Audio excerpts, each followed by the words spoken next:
Hi, folks. This is Mountain Man coming to you from parts unknown. So we got a couple of states called already. West by God, Virginia. What's the other one? Somebody put it in the chat for me when you get in. I appreciate it. I believe it's Indiana or something like that. But what I've done is I have, and if I drop off, I will come right back up again. But I have I'm going to play where we can listen in to Newsmax. And so people come in, I'll know if I got a good strong stream or not. And we will listen to returns, and I can talk over the broadcasters. I can pause it, and I can put my 2 cents in. But I wasn't listening to NPR, but it had me so puked out I couldn't keep going. And it's just too nauseating. And you see why so many people are in the days that they're in. It's sad. It's really sad. So anyway, let me see if this will play. Let me see if I can fast forward this. The path to 270 electoral votes continues. We're going to take a very quick break. We're back with more right here on NT. I'll fast forward it while they take their really quick break on Newsmaxio. Instead of race, still resonate today. There we go. There we go. Let's see if I've still got a broadcast. If you can let me know how my broadcast is coming through, I'd appreciate it. And they're on a commercial. And, you know, if people can put updates in, Mr. T had a press conference today. He was firm. I would say serious, but upbeat at the same time. You know, he's got a way of communicating things. Excuse me while I sip my coffee. And hopefully, like I said, the stream is coming through clear. I picked these images here, kind of set it up for for what kind of a night we've got.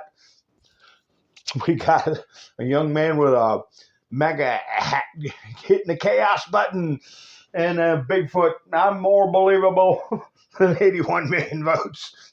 And Donald Trump saying, "Yeah, hit that button." And we're hitting that button today. We've been hitting it all week.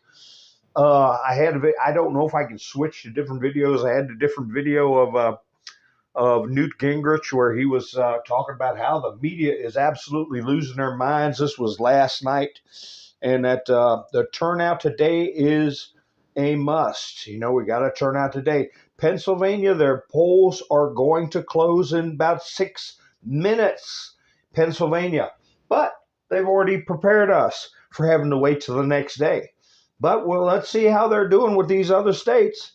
And I'm going to see if this commercial's over with. Fast forward this a bit. And hopefully I won't drop off. Y'all let me know if I guess you won't be able to let me know. I'll be sitting there babbling myself. So what I'm doing is I'm speeding up a video that we can watch. Best-selling author and surgeon Dr. Russell Blaylock. Am I still live, folks? His breakthrough new book, let me The Liver see. Cure, will help if you boost still got a energy, 5x5, let me know. body, clear brain fog, I will. And reignite your metabolism. Improve Send your it health all. and quality of life. It doesn't want to go forward for me. I'll be darned. So, guys, give me a break while I'm trying to cipher out how this situation works. This is Vote for America. I'm putting Newsmax up. I shouldn't get a strike on this because I'm doing commentary. Can you believe it's actually here? I can. Ha-ha. And I'm quite happy, actually. It's been a while. All right. So, we're going to let me see TW Shannon in just a second. Where's my I'm chat? going to take a close look here at my Let screen me on the see computer there. and what's No, going on enter. in Georgia. We have some Let's see, where's my results chat coming view? in from the state of Georgia. Nothing final yet, but I over gotta 1 see million where my votes have chats been are. counted so far. Show And the you can chat see view. here on the screen, you know, pretty typical breakdown of what you'd expect from Georgia. What is going on? Anybody Anybody results coming in? got a Less good than signal? 1% of the vote thus far. Kamala Harris is doing very well there with 82%. Now, Donald Trump as a whole. You got a good signal out there? Let me know, please. And these are some county updates in Pennsylvania, I believe. Is doing very well in the state of Georgia with Georgia of the vote. Now, we do expect that to change and get a little closer when we start counting more votes from Fulton County. We also don't have results yet from Clayton County or Cobb County. These are two of the bellwether counties in Georgia that are going to let us know how that all shakes out. But things looking pretty Let's good see. right I'm now for not Donald getting a Trump chat with view. 62%, 19% Let me see of what the I can vote do to has been counted. remedy Let's that. bring in a former Speaker of the Oklahoma House of Representatives, Stick with me, T.W. Shannon, folks, and and why I this is will get our encouraging chat view is up because if Donald Trump can get all the states he had in 2020, plus Georgia, plus because I'm Pennsylvania, doing newer he stuff. gets to the Electoral College 270 TW.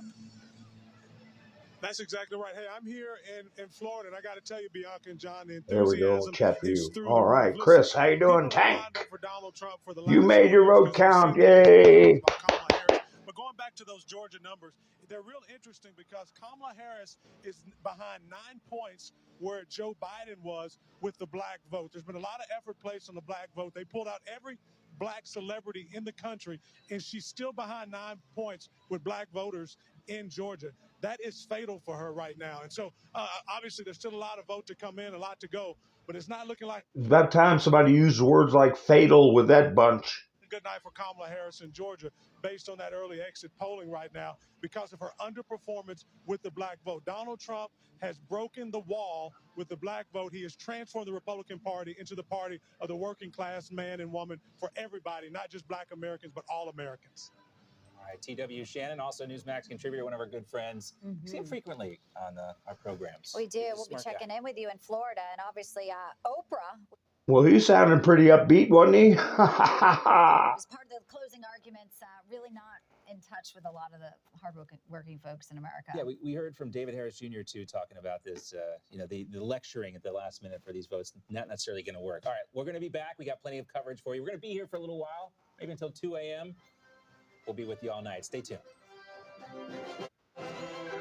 All right, they're going to commercials so we can chitty chat. So I guess everybody's on the streams that will make you go crazy, and that's fine, if that's where they want to be. But they're all designed to make you go crazy. I don't care if it's Fox News, who it is. Newsmax is probably the least tied into the mocking and then bird media. So, hi, Rubber Toe, how you doing? Zaza, a Google account. All right, Tank said his state already won. Which state you in there, brother? I forgot. I'm an old man. I can't remember this kind of stuff. So I'm going to try to fast forward this video. It didn't look like it was trying to work for me, but let's see if I can do it. Now I'm experimenting with new things where I can play a video, the sound, while I am, yeah, there it goes. Good. We're in like Flynn. We got it going now. That's good. So I can pause the video and it, whoa, where'd it go? I think I lost my video. Oh my gosh. Boy, that's aggravating. All right, folks, I'm going to hi, Hilarious too. Thank you for stopping by the other day. Buy me a coffee. I've been meaning to see you. All right, folks, if I drop off, I'm coming right back up again. I lost my video. It's rather unnerving, but there it is. There we go. Whoops. Hopefully I won't drop off.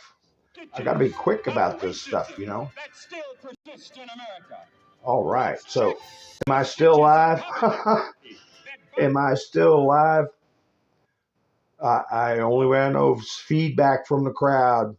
That's the only way I know. All right. You stood in line today for an hour and 45 minutes. Good for you, Zada. In PA, or were you near any city where city folk are? I am alive, Hilarious says. All right, Em. You're making something out of wood. Good. I had a friend who had a business name. Well, I won't say. Ha ha ha. Hi, Roberto. We see you out there. So anyway, what I'm doing is I can play results on over the interwebs, and I can put up pictures of things that I have been putting up for the last 2 years. Bringing back memories of everything we've been through. And I try to be so careful. So as like Bigfoot shirt, I put the chaos button just to cover the V, so the rhythm can't read VOTES. It just thinks it could say yotes. That it doesn't know. Indiana Red, that's good. Tank. All right. Em got in there. What did you have a big crowd, Em? Did you have a big crowd? You must not have.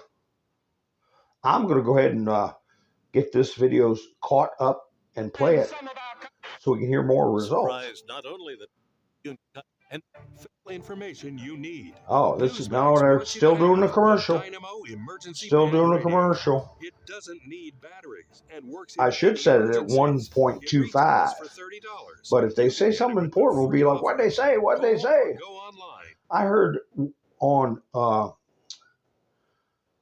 on what is it called? PBS. On PBS, they said only 25 counties in the entire country voted for Joe Biden. Pick the winner. I'll put it that way. That means voted. Only 25 counties. But anyway, let this play.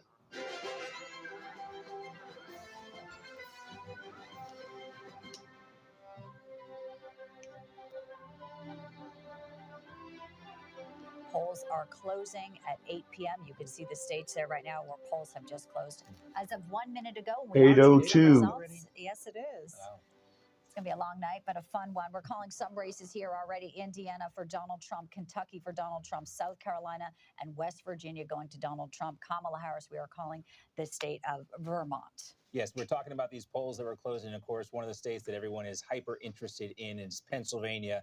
Now, there has been an issue there in Luzerne County. Vermont. The voting hours have been extended to 9:30 Eastern time. Also, Cambria County's voting hours were extended to 10 p.m. due to some voting incidents there. But, What an embarrassment. those voters will still be allowed to wrap up those votes. And we'll bring you the updates on Pennsylvania and the other states closing their polls at 8 o'clock as soon as we have that information.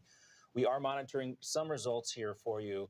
Real quickly, let's talk about, sorry, what was that, Brittany? Okay, we're going to go to Sarah Williamson, who's going to join us live from the Trump campaign party headquarters in West Palm Beach. Hey, Sarah. Hey, John. Hey, Bianca. Look, there is such enthusiasm here at the Trump headquarters where they're going to be having that watch party tonight. There is thousands of people, sorry, hundreds, but if not thousands, because they're going to be filling it, that is still flowing in as we speak. People dressed to the nines from all walks of life. You can see these people here who are just flowing in and walking around, and they're so excited. Three tough guys right there. Their signs, they're dressing up. I've spoken to a bunch of Trump supporters, and I have one lovely lady here with me now. Her name is Julie, and Julie has been very patient to speak with us today. Julie, tell us why you voted for Trump. He had nothing to lose. He had nothing to gain by doing this. He was truly in it for the love of the country, and his transparency and his honesty should speak volumes. Do you think he's going to win this election? Are you feeling confident? I am optimistic about this election. I feel it. I feel the energy at all the rallies. I feel it with amongst friends that have asked me questions that I've given them honest answers to, and I've changed them over. So. And you're a dedicated Trump supporter. You were telling me last night you stay up, you watch all the rallies. To just tell us why you are so enthusiastic about him as a candidate in comparison to the average politician. Like I said, he has nothing to personally gain by this. So that should tell you everything. And he gives you hope. He gives you strength. When you watch him, everybody's joyful. I mean, I will go to a rally at 2 in the afternoon by myself even, and he doesn't come on until 10 o'clock at night. And it's just amazing. He shows strength. And I think the countries around the world see it. Beautiful. And I just want to thank him. Yeah, that's very kind of you. You said she wanted to make sure that we saw her sign thanking the president, but we have a lot of international media here as well. Julie, thank you very much for that. A lot of people we've seen crews from Romania, from Israel, from Italy, from Bulgaria. everyone is here right now, just waiting enthusiastically to be able to get a glimpse of what is going on inside. We saw some special guests walking past as well, including our friend Will Schaaf, the Trump lawyer who swung by before. I didn't get to speak to him because he was in a rush to get inside, but hopefully we'll get to pull aside some other Newsmax, friends of Newsmax later on as we continue to hang out here with Trump supporters. John, Bianca. A lot of happy folks there in Palm Beach, Florida, where you are, Sarah Williamson. Appreciate that update, and a lot of good. Ha ha ha. How you like my pictures I'm putting up? When they go to commercial, I might play a video of that embassy where they said, doesn't matter what you put in your ballot, we all know who's going to win. Supposedly American people working at the embassy. I'll play that next commercial.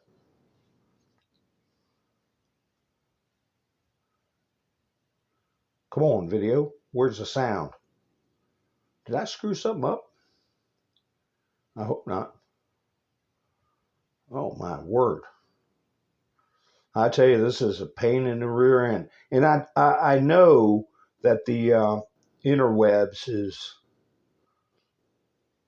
is loaded with people streaming, messaging, Twitter, all that stuff. Oh, there it did go to commercial. That must have been Newsmax was doing that. Let me put this on pause, and I'm gonna find that. It's just a short video of the U.S. Embassy in Moscow. Where is that? And they put up a thing that said, "It doesn't matter who you vote for." Where is it? Now I'll play this one here before I get to that one. This is a young Iranian girl who let a little bit of her hair come out from under her burqa, and a bunch of women started pulling her hair and smacking her around. And she said, "Well, you want to play that game?" She took her burqa off and started walking around the street. Look at this.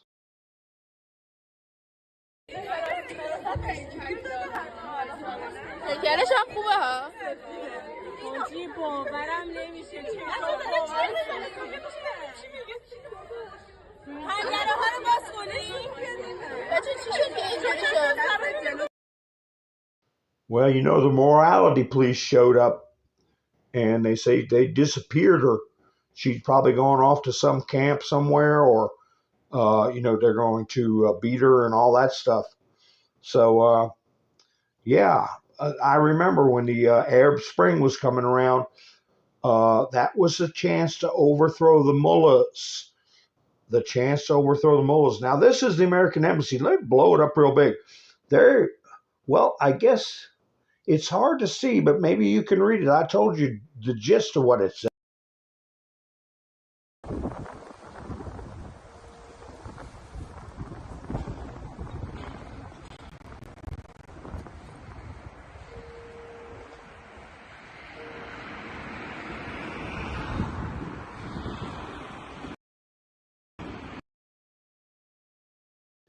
Whoa.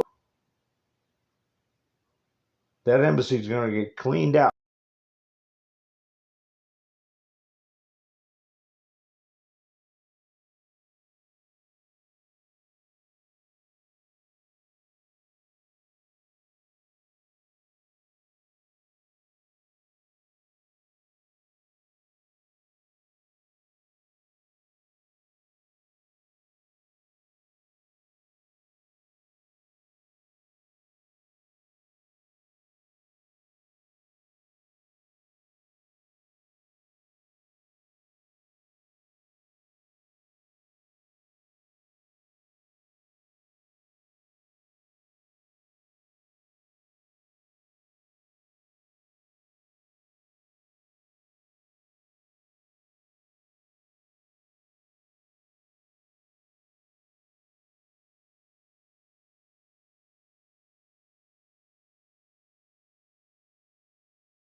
more Oh, election night okay. coverage Sorry, right guys. on Can you hear NBC. now? We're going to take a quick break. We're back with more live coverage. That was Andy Biggs. I'm sorry about that.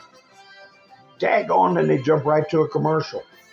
I guess you got to make those dollars when you get it. But my mic was stuck. That's okay. What I'll do is pause it. I'll put up Steve Bannon. Steve Bannon.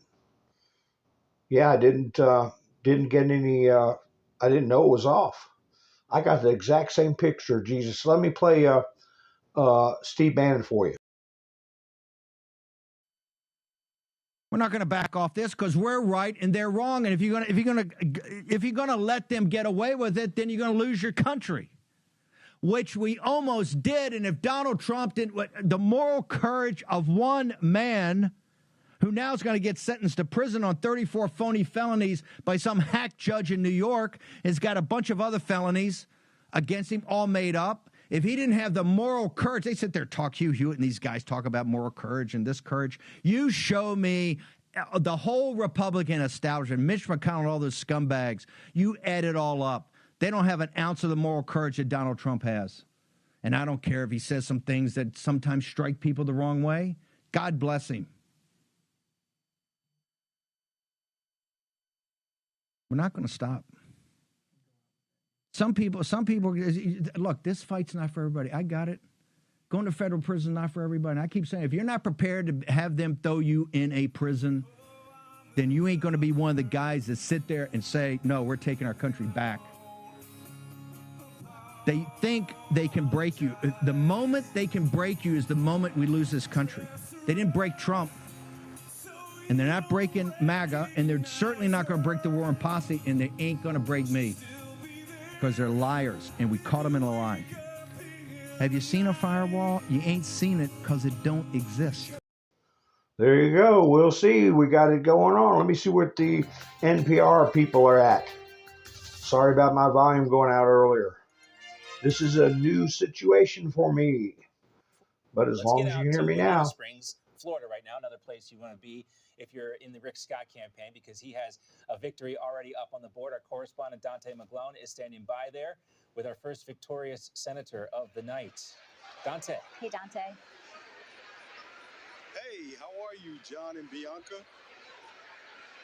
Hoping all is well there in West Palm and Boca. Yeah, I'm here at the Rick Scott Watch Party, and the atmosphere has been electric. Everyone here has expressed their expectation for the win for the Scott campaign, which can also strengthen his position within the leadership for the GOP with this big win. Senator Scott ran against Democratic contender Debbie Morse-Castle Powell. Sorry about that, I messed her name up. And the two traded criticism throughout the campaign. This Senate race was the only race on the ballot here in Florida. And we have a lot going on. I think Senator Scott's going to come out at some point, and we're going to try to take him at some point. We'll get some VO for you guys. But make no mistake, like, this race has been like highly watched. Everyone wants to know the advantage within the Senate for the GOP. And Mitch McConnell stepping aside, and we're hoping that Senator Rick Scott comes ahead and takes a hold. Back to you. Dante, thank you so much for that live update. Obviously, a lot of excited folks and happy folks in that room. We'll continue to watch the results and the parties that will be starting and kicking off as the night ticks on. Thanks, Dante. It's a good assignment to get the Rick Scott campaign. I Great covered assignment. his governor's race. Great food at the Rick Scott, both at the primary and the general election. Well, I hope there's a coffee stand. I heard over at the West Palm Beach Convention Center there was a big coffee stand because it could be a late night. We're going to have to order some coffee here. We're going to be here, maybe till 2 o'clock tonight. But we got some race calls to get through. District of Columbia, even though nothing's been counted, you know how it shakes out in Washington, D.C. They're already projecting that for Kamala Harris. Also, Oklahoma, Maryland, Massachusetts, Tennessee, Alabama, and Rhode Island. Those races also coming in. No real surprises there. The red states breaking red, the blue places breaking blue. And we also are putting up Oklahoma. We are calling it for President Donald Trump there. Oklahoma with 7 electoral votes. So as we tick away there, he's now.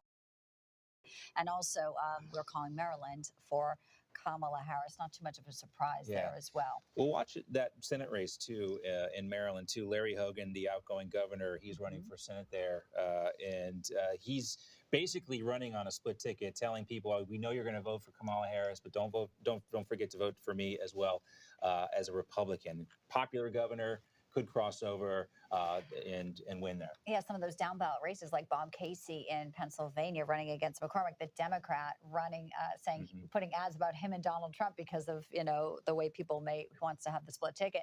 Also here in Massachusetts, that was 4. And Tennessee, you went by too fast. Okay, Tennessee going for Trump, Massachusetts going for Kamala, but there you have it. Exciting as polls are starting to close. And again, we are waiting for, of course, a lot of the West Coast polls will be a little bit later on. So one to watch there, Arizona. And we're waiting for some more information on Georgia, North Carolina, Virginia, and the Pennsylvania results coming in. We'll get to those in a second. Right now, let's get out to Texas and our correspondent, Jason Jones, who's covering the Ted Cruz Senate race there. All right. That's what we're on here. Well, John, Bianca, hey, it's good to see the old team back together, guys, by the way, for the big Super Bowl event here tonight. Listen, we're here with Ted Cruz in Houston, Texas. The polls just closed at 7 o'clock, and the numbers are coming in. I'm watching it real time here. We've got about 10 different counties where the data is coming in. Over 2 million different votes have come in now. Ted Cruz, of these 10 votes, 10 counties, he's at 52% leading his competitor, Congressman Allred. But look, we've got a long night here. Texas is big, guys. We got 254 counties here to count.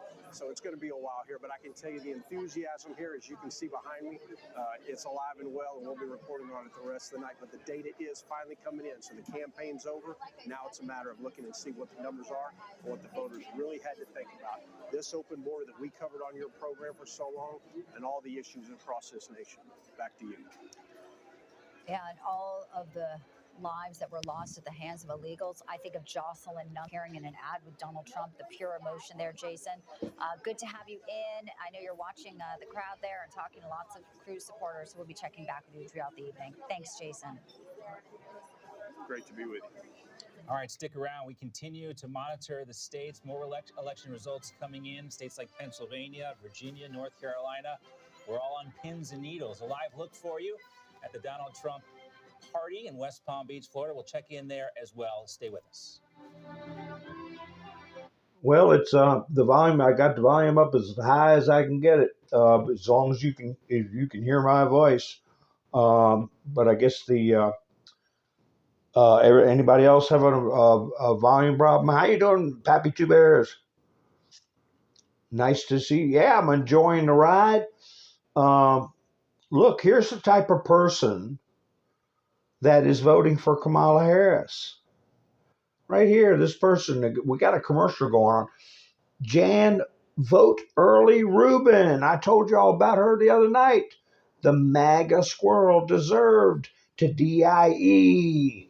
Don't they all have like a cookie cutter face?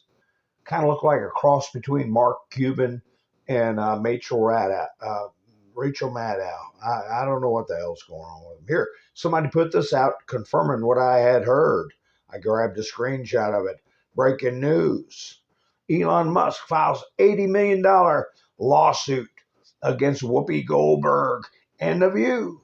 Claims they're lying about me. Do you support Elon Musk on this? I said yes and gave him a thumbs up. So they're really going cuckoo, cuckoo. Ha ha. What? Let me see. I got something to play for you all. Here is this was in Georgia, I believe. Some black church putting out the word for DJT.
They all got their Trump hats on. Ha ha ha. They're rocking their Trump hats for sure. Let's see if Netflix is, what is Newsmax is putting out some more words here. Let me see. I'll fast forward the video past the commercials. I can't be playing them. You know, someone very profoundly once said many years ago that if fascism ever comes to America, it'll come in the name of liberalism. And what is fascism? Fascism is private ownership, private enterprise, but total government control and regulation. Well, isn't this the liberal philosophy? The conservative, so-called, is the one that says less government, get off my back, get out of my pocket, and let me have more control of my own destiny. Ronald Wilson Reagan. The mighty Ronald Wilson Reagan. And a key state for Donald Trump to win. Right now, when you look at North Carolina, we got about 9% of the vote coming in, but it is very close. About 4 points right now separating Donald Trump and Kamala Harris. Donald Trump has won North Carolina the last 2 election cycles. He's looking to win that again. So we're watching North Carolina very closely to see how some of those counties come down. Let's take a look at Virginia as well. This is also getting a little bit closer for Donald Trump. This would be a huge pickup for the former president if he is able to take Virginia. But you can see some of the areas here, like Loudoun County and Fairfax County in Virginia. You've seen Donald Trump here in these counties. He has been able to cut into the Democrats' lead where he lost by a pretty big difference. You can see he's still losing significantly in Arlington County, in that part where Arlington, Virginia is, in Loudoun County and Fairfax County. But he is eating into his lead a little bit in Virginia, into the Democrats' lead. All right, let's take a look at Pennsylvania, because this is, what everybody wants to know. We'll watch these collar counties around Philadelphia and see how they break down. Not a lot of the vote, just 5% coming in thus far. Kamala Harris there has a lead in Pennsylvania. But again, it's still early in the night. We're still waiting for a lot of the counties to report their votes. Georgia trending well for Donald Trump. Early in the night for North Carolina in terms of counting. Early in the night for Virginia, and early in the night for Pennsylvania there as well. Bianca, back to you.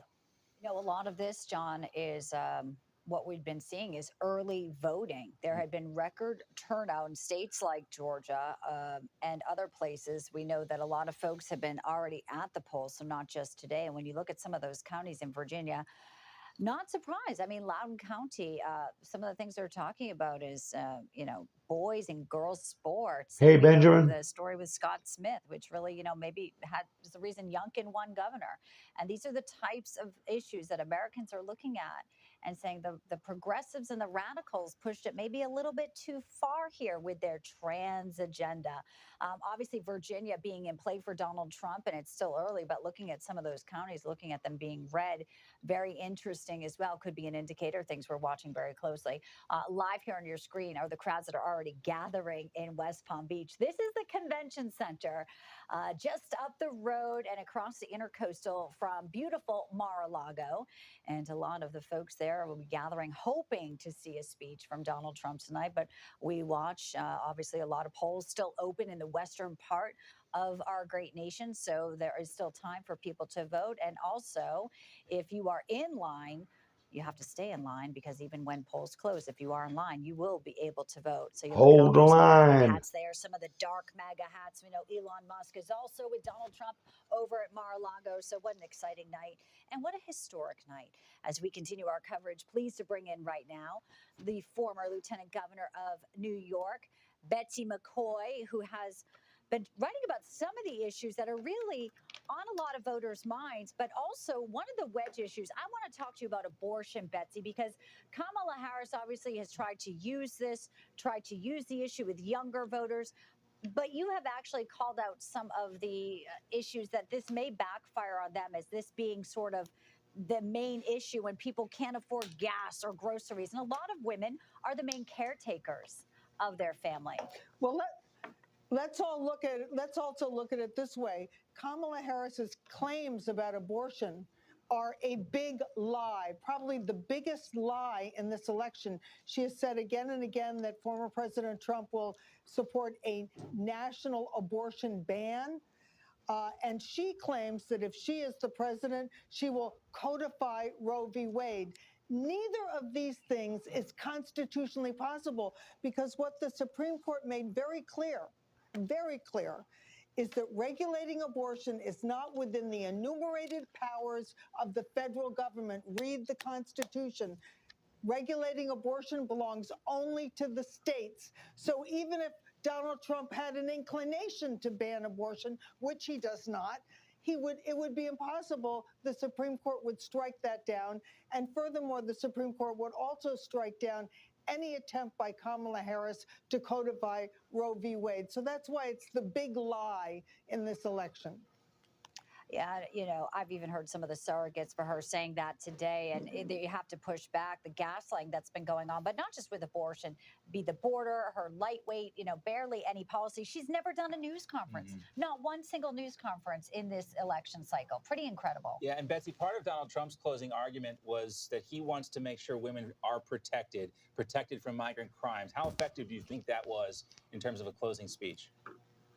Well, it's very powerful in terms of protecting women in sports, and parents all over this country, dads and moms, are very, very concerned with this issue, because raising kids, I had 3 daughters of my own. I now have 5 grandkids. I want to see them in sports, and I don't want to see my daughters or my granddaughters brutalized by a man pretending to be a female in sports.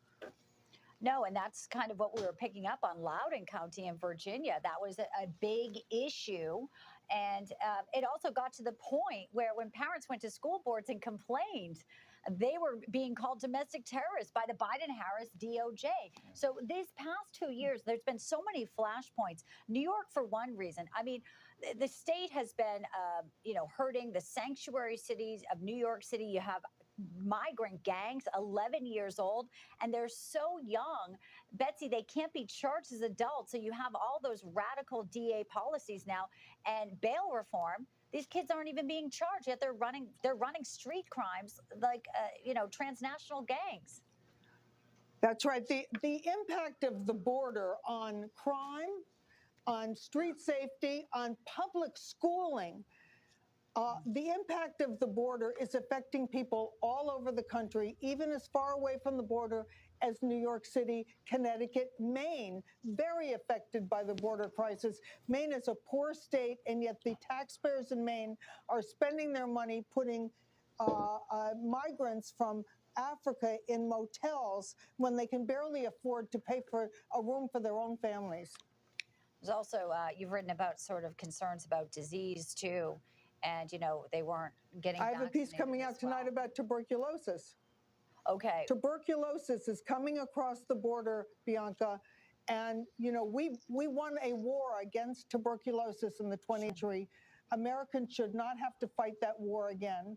And yet tuberculosis is coming across the border, and it's spreading across the country. Well, we will look for that piece. And of course, we'll watch you with John Burnett, First Edition, as always, former Lieutenant Governor of New York. Now you can see her every morning here on N2. Betsy McCoy, appreciate it. Thanks for being with us this evening, this historic election. A pleasure. All right, let's talk about Michigan now and welcome in former gubernatorial candidate Tudor Dixon and talk about what's going on in that state. Some of the results coming in. Tudor, give us your feeling on how you think Michigan is going to shake out. I think Michigan is a very interesting state this time. I think that we're seeing some groups that typically go to Democrats that are going to go to Donald Trump. You saw last night at his rally that he had the mayor of Hamtramck and the mayor of Dearborn Heights on at the rally endorsing him. These are 2 mayors that come from our Arab American community, and the Arab American community has historically gone for Democrats, and now they're coming out for Republicans more and more. Similar to the Loudoun County issues that you brought up, Bianca, that's what we're seeing here in the state of Michigan as well. And the Arab American community wants someone that's going to stand for them, but also for business, also for the economy. And the same thing you'll see in Wayne County and you'll see in Kent County. Groups in those counties that have historically gone for Democrats are saying, you know what, I don't like my finances. I don't like what it looks like going to the grocery store, and I'm going to come out for Donald Trump. So I think we could have a real surprise coming out of Michigan tonight.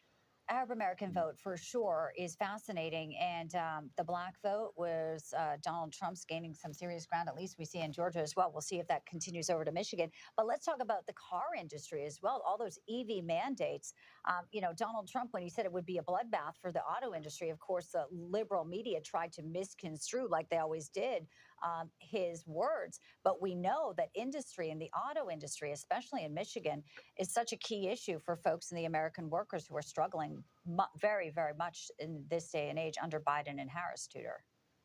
Yes, of course. And I've heard Democrats try to twist the words of what the mandate actually are. I mean, Pete Buttigieg was doing it today. Alyssa Slotkin is constantly saying, well, I'm not going to tell you what car you're going to drive. Well, this is the same thing they do with gas stoves. I'm not going to tell you. No, they're actually mandating. Well, they got to fill some airspace till we start getting results in. So I don't want to go to a channel and be watching every little precinct and every little county.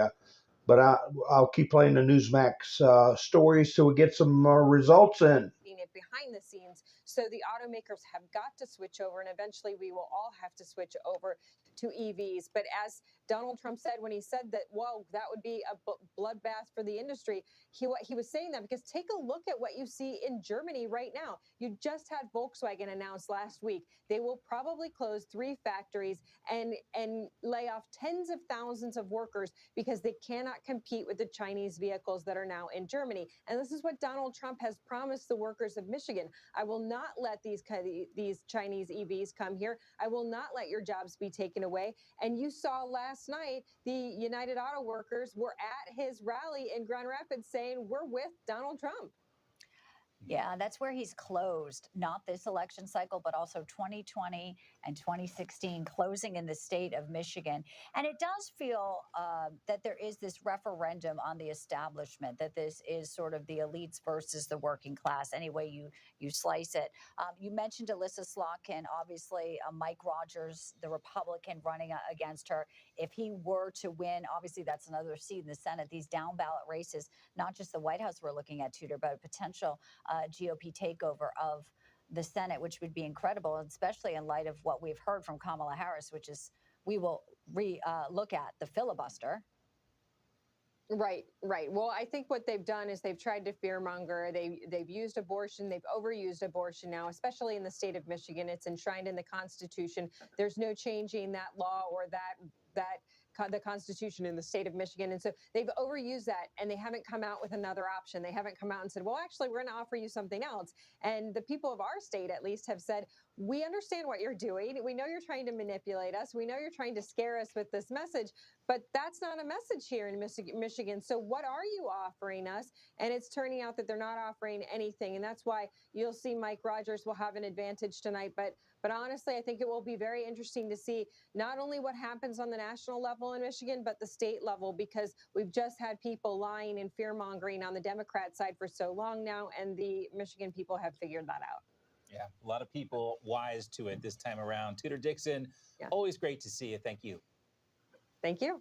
Thanks, Tudor. Let's bring in now host of the Leventhal Report right here on N2, Rick Leventhal, watching some of the results coming in. We just had Georgia up. Wow, it's looking good. Obviously, we're just watching some of the precincts, but Donald Trump has made, a lot of trips to Georgia, and we know that that's Arkansas that we're putting up there as well. But we know how much both of them would love to have Georgia, and he has the endorsement of Brian Kemp, very popular governor in the state of Georgia, Rick. Well, and Georgia, traditionally a red state, switched to blue in part because people were moving there from New York and California and other states. And people are like, don't do this to Georgia. But Georgia, is in play for both candidates. And it is too close to call right now, too early to make a prediction here. But Georgia is obviously very important to both candidates. Donald Trump has spent a lot of time there. It's 55 to 45 right now, Trump. So anyway, let's hope that lead holds. Georgia was also involved in that hurricane and was not, a lot of people not so pleased with the response of the federal government. Just south of Georgia, Florida, fully red, and it's already being called for Trump. So it would be surprising to some if Harris were to win Georgia, but we know it's close. We know there are a lot of registered Democrats there, maybe a little bit more than registered Republicans, but there are enough people on the fence that Trump certainly can and maybe will win Georgia.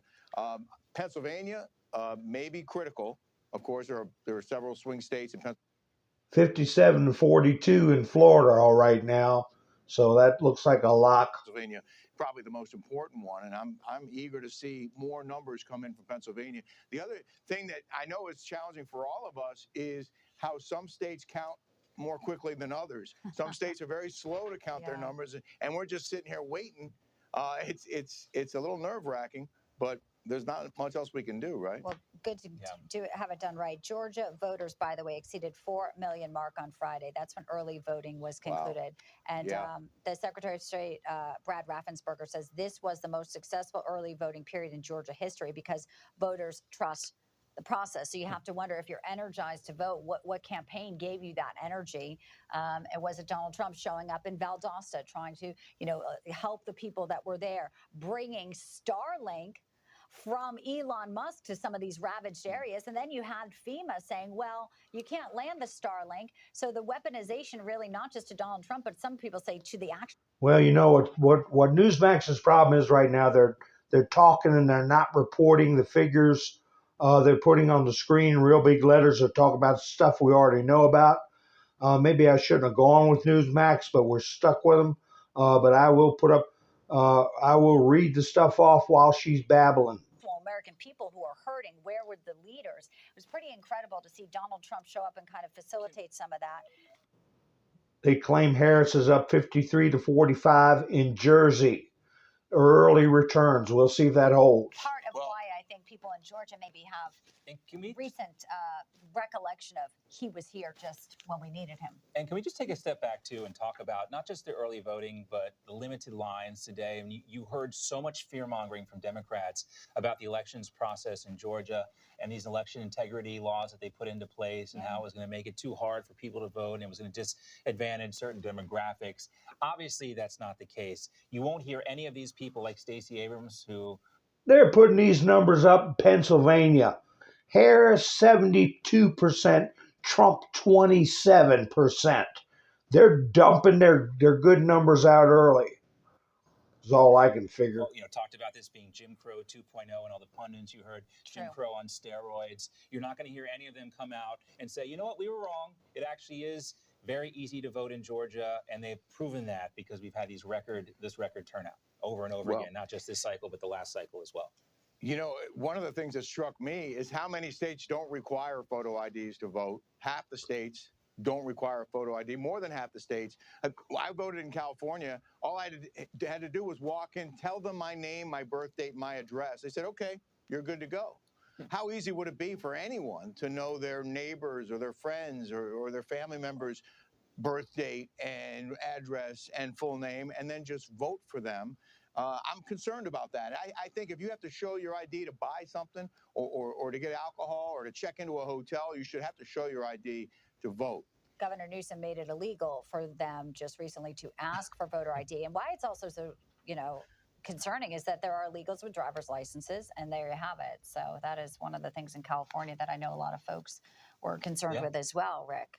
Yeah. And California, very unlikely that Trump can win that state. It's been Democrat for quite some time now. But, it can indicate support for the former president. And I think Georgia's another key indicator.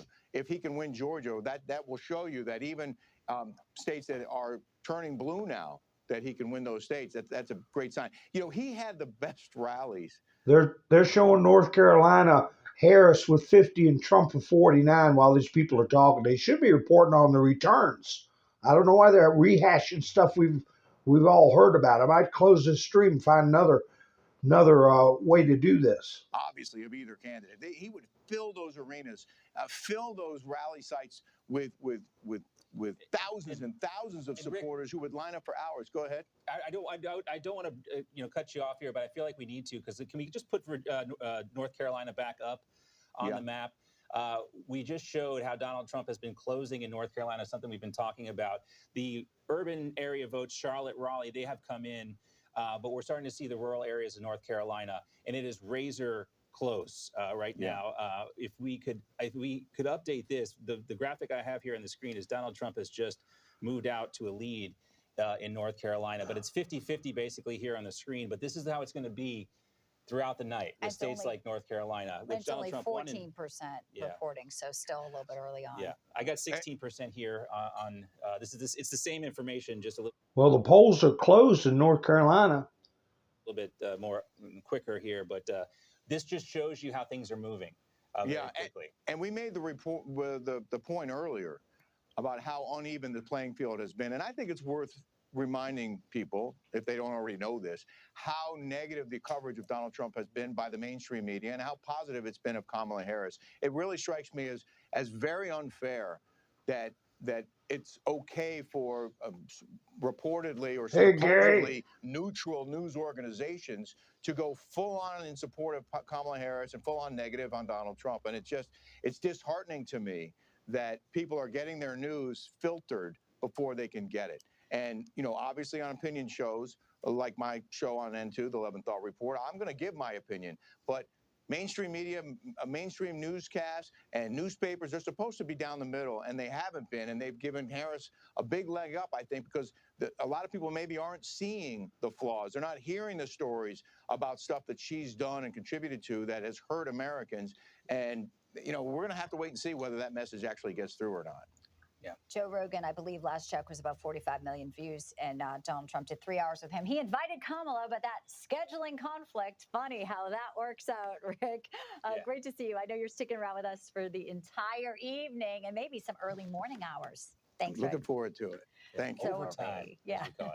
Let's welcome in host of the Pulse here on N2, David Harris Jr. And, you know, David, Bianca was just talking about how Kamala Harris couldn't find 3 hours for Joe Rogan. It is a lot of time for a presidential candidate, but Donald Trump could do it.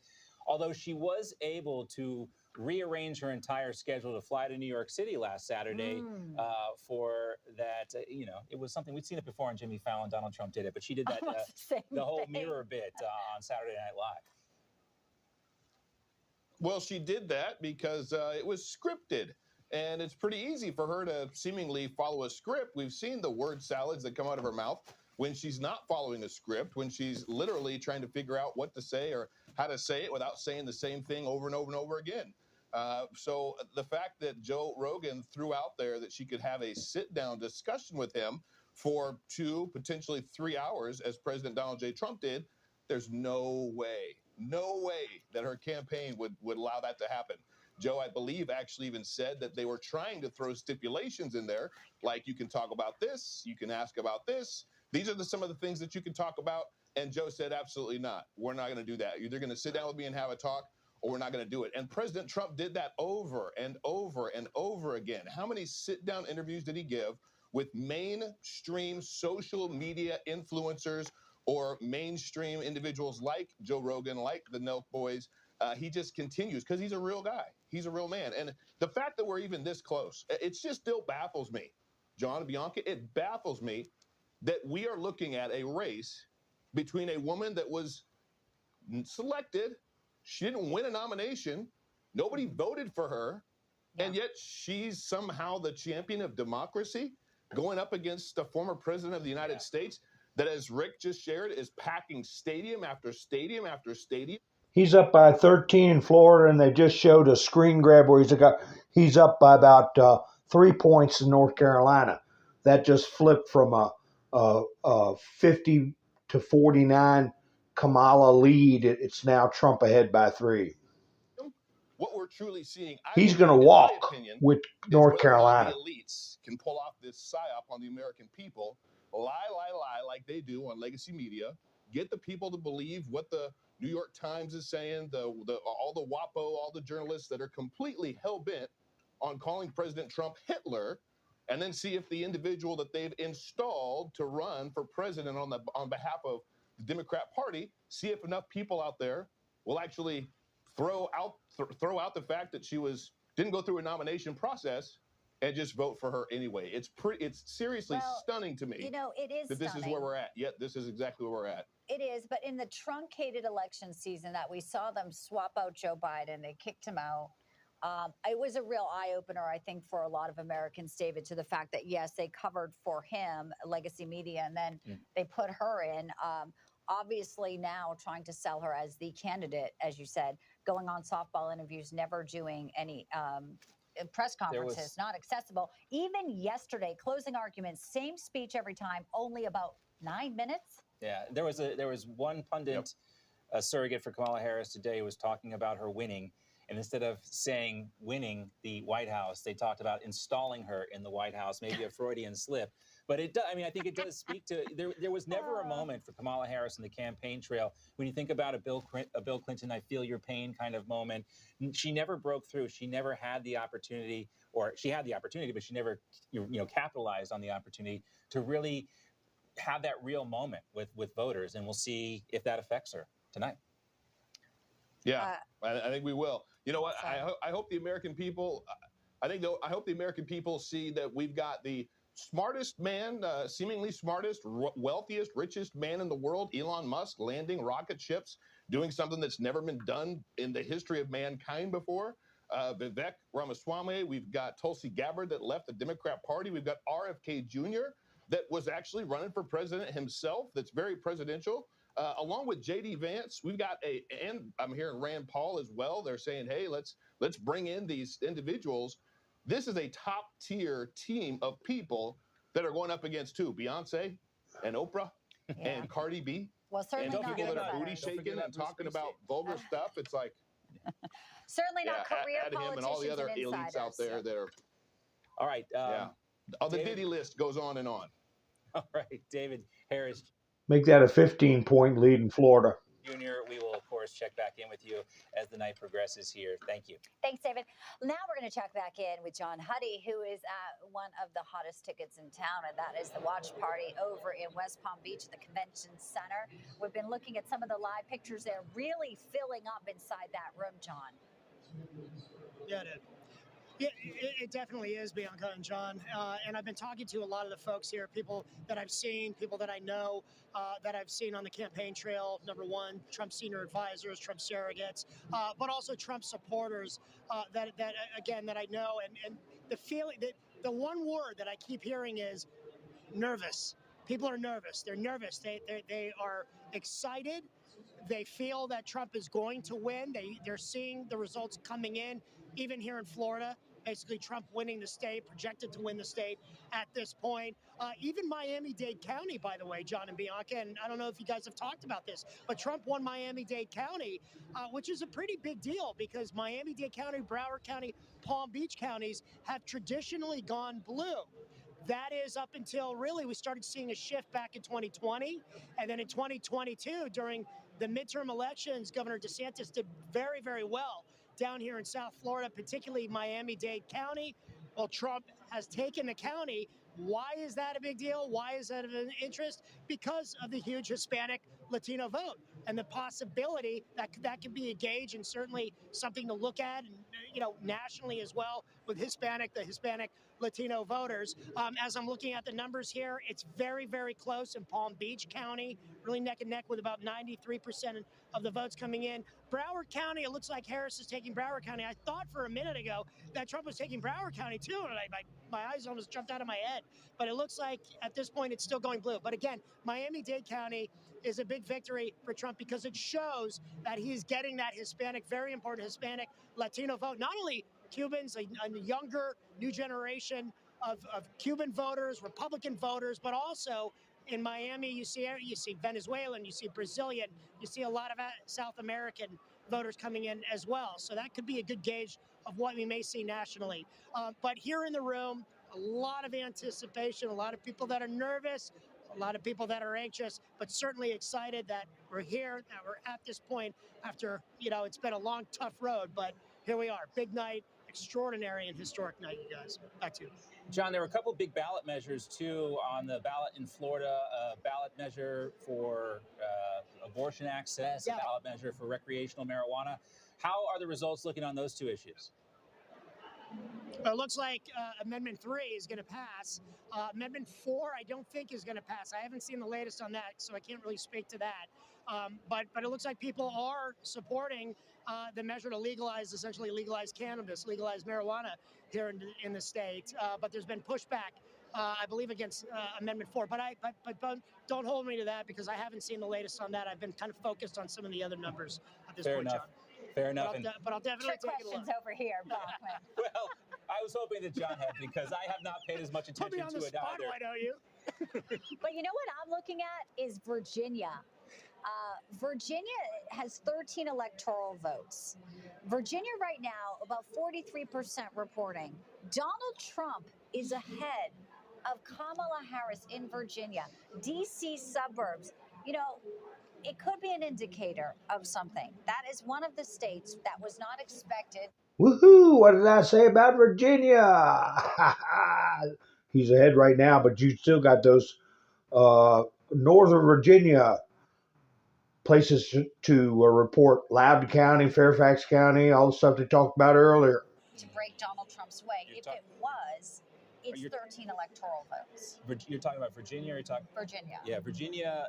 Well, North Carolina was moving towards Donald Trump. Virginia, right now, still looks like it's trending towards Kamala But Harris it's just close. a bit. Yeah, it's very close. It's we're razor talking about we're less than 2 points away from each other. Yeah.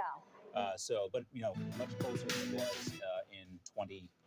So we'll see on that. Our thanks to John Huie there. Yeah, doing a great job at probably one of the most buzzworthy places right now. Virginia's one. Also, we're looking out west, not closed yet, but Nevada. And what would Clark County do? Obviously, no tax on tips seems like something that people would be interested in if it's, wage workers in Las Vegas. But right now, sort of seeing where that goes when it closes. Some of the independent pollsters are saying Nevada could go Donald Trump's way, which would obviously be huge.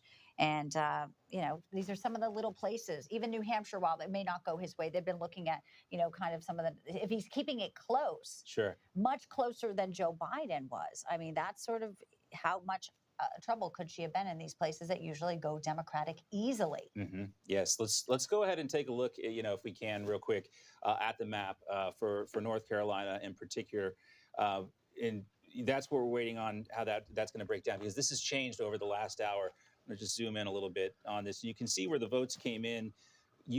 As you would expect, in Raleigh area coming in for Trump, you can see for Kamala Harris there. She's doing very well in these urban areas of North Carolina. But when you come to the more rural areas of the state, you can see where Donald Trump picked up the lead there. And with 24% of the vote in, Donald Trump has jumped out to a bit of a lead in North Carolina.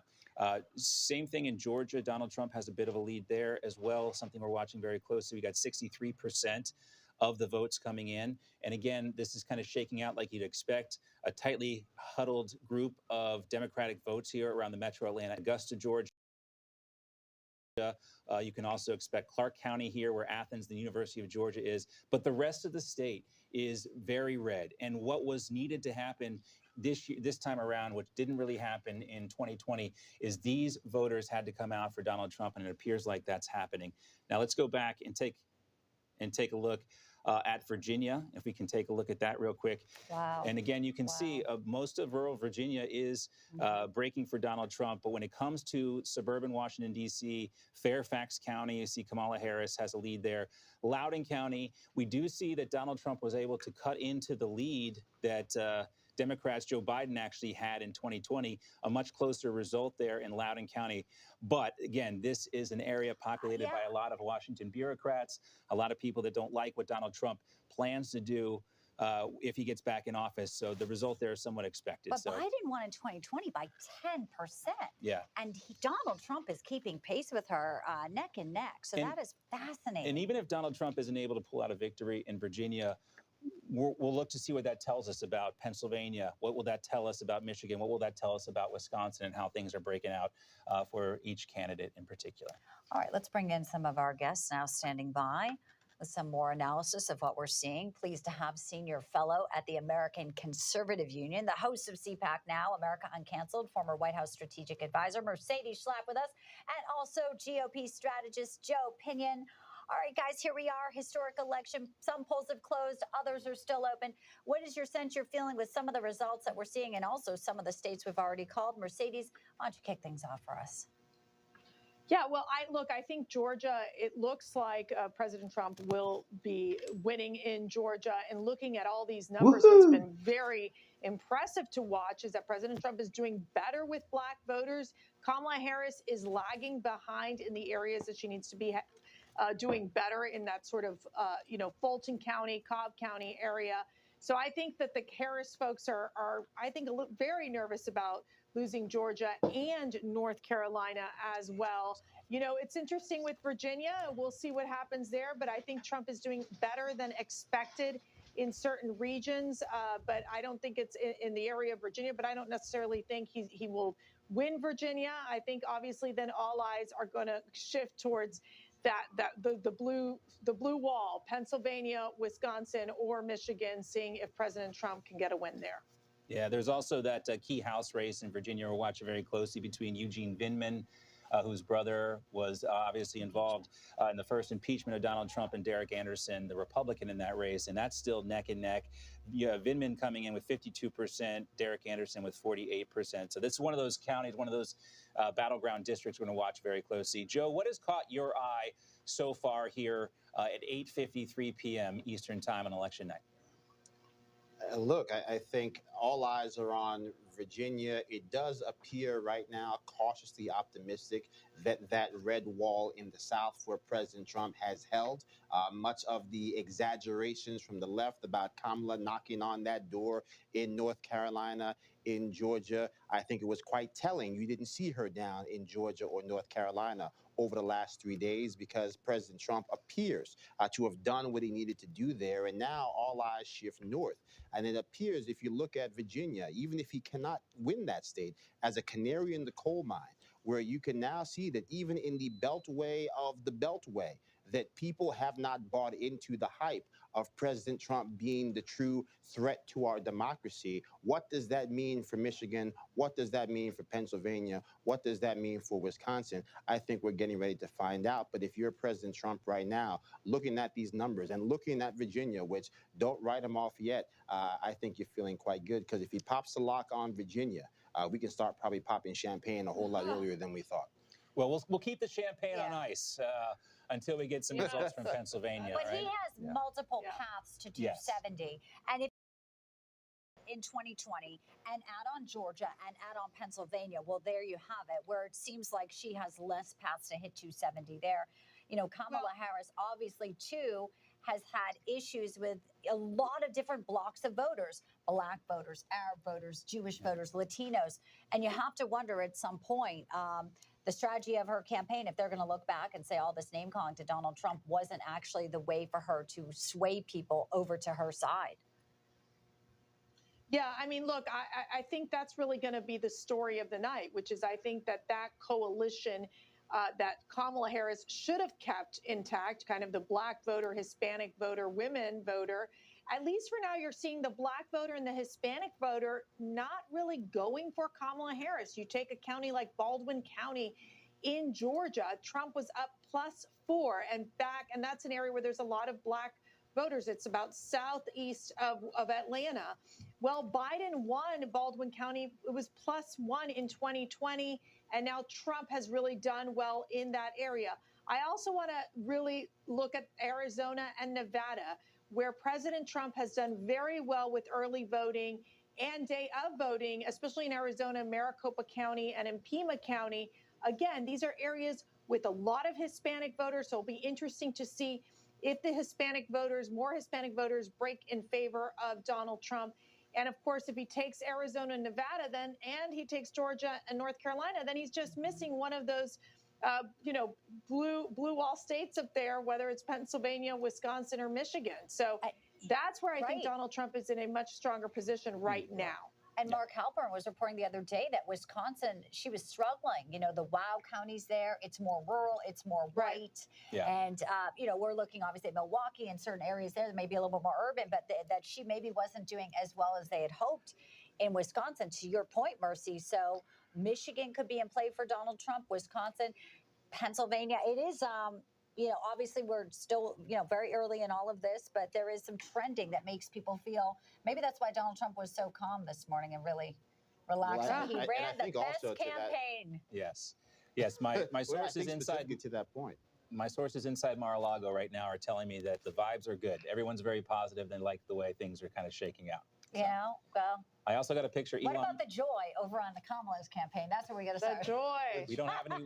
We don't have a joy meter to gauge that, but we'll try to check in on that. But we're monitoring these election results, and we saw in Virginia how Donald Trump was able to cut into the lead that Joe Biden had in 2020, not able to win counties like Loudoun County, Fairfax County, but closer than they were before. We'll also see if that shakes out in Pennsylvania, Wisconsin, Michigan.